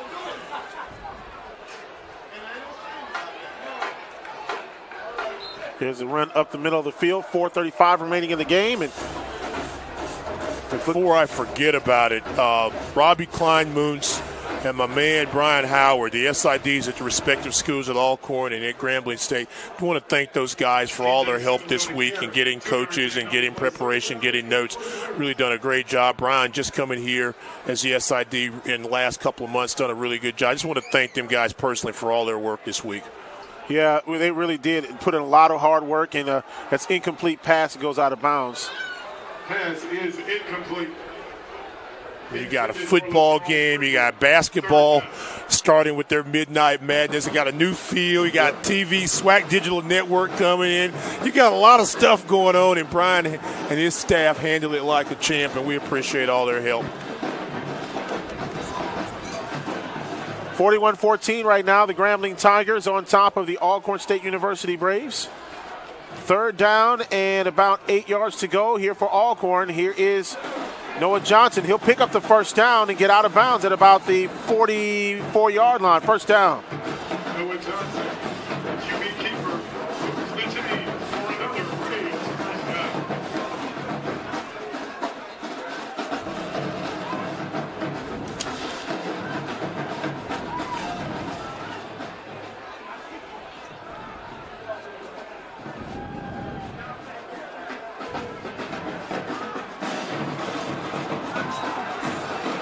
You got to watch that in your hands. In and out of the hands of number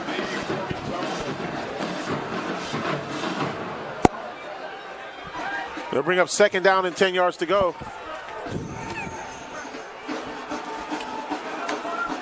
The Grambling Tigers on their way to another victory, undefeated in conference play, 41-14 score right now.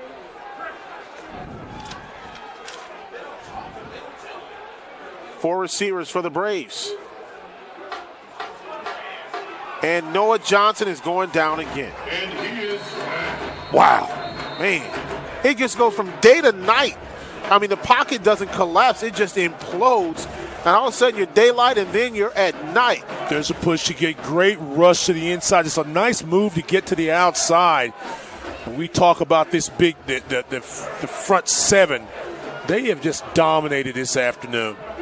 Pressure there, nothing nowhere to go. Lee Allen Clark gets in there, gets initial contact, followed by Hogues. These guys, this is probably the best defense I've seen this year. Yeah. I don't like to say stuff like that sometimes, get caught in the moment, but they have dominated the line of scrimmage. They've lined it at second level. Here's Noah Johnson, long pass down the field. No chance. Are you serious? A flag is thrown. Yeah, it's going to be a DPI. Wow. I don't know which was more impressive, the pass from the quarterback or the flag throw from the official. Yeah. I don't know that he could have caught the football, but watch this. Watch this hit right there. That's it. I mean, I don't know that he could have caught it. I think it's above his head. Yeah, I don't disagree with you at all. Yeah. But, again, you will protect the receiver in that situation as well. So, I don't. The ball's out of bounds. You can't catch it. It's going to be out of bounds. I guess that's my thing. There was no way you were going to catch the ball, which is why. So maybe instead of calling it a pass interference, the contact Maybe with the illegal receiver contact. that couldn't.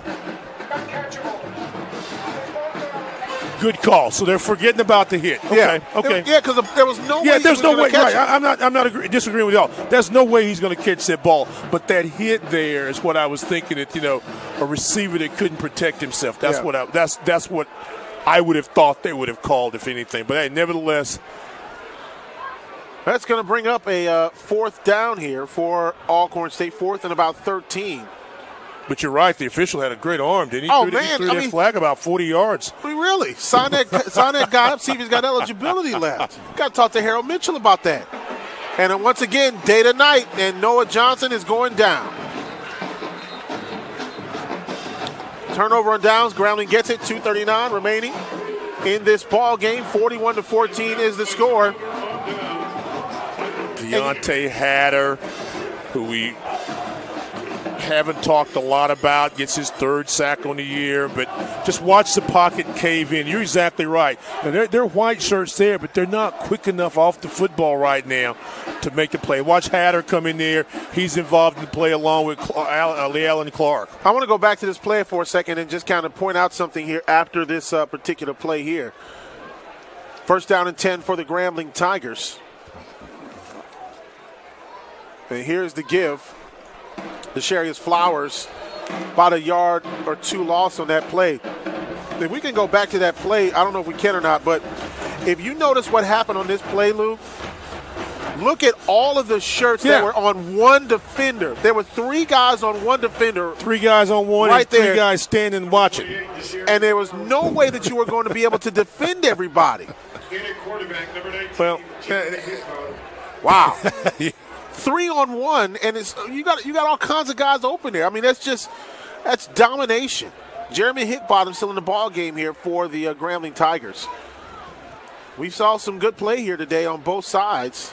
Here's a give to Desharius Flowers across the 40, bounces outside, 35, 30. And Desharius Flowers.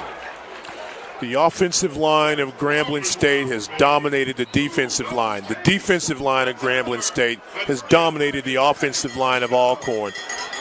So when you've got both of your lines that are just winning the line of scrimmage, it makes it really easy to run your offense, and it makes it really easy to make sacks like we've seen those back-to-back plays. Well, I'll tell you what, the Buffet Busters have been just absolutely wearing the line out.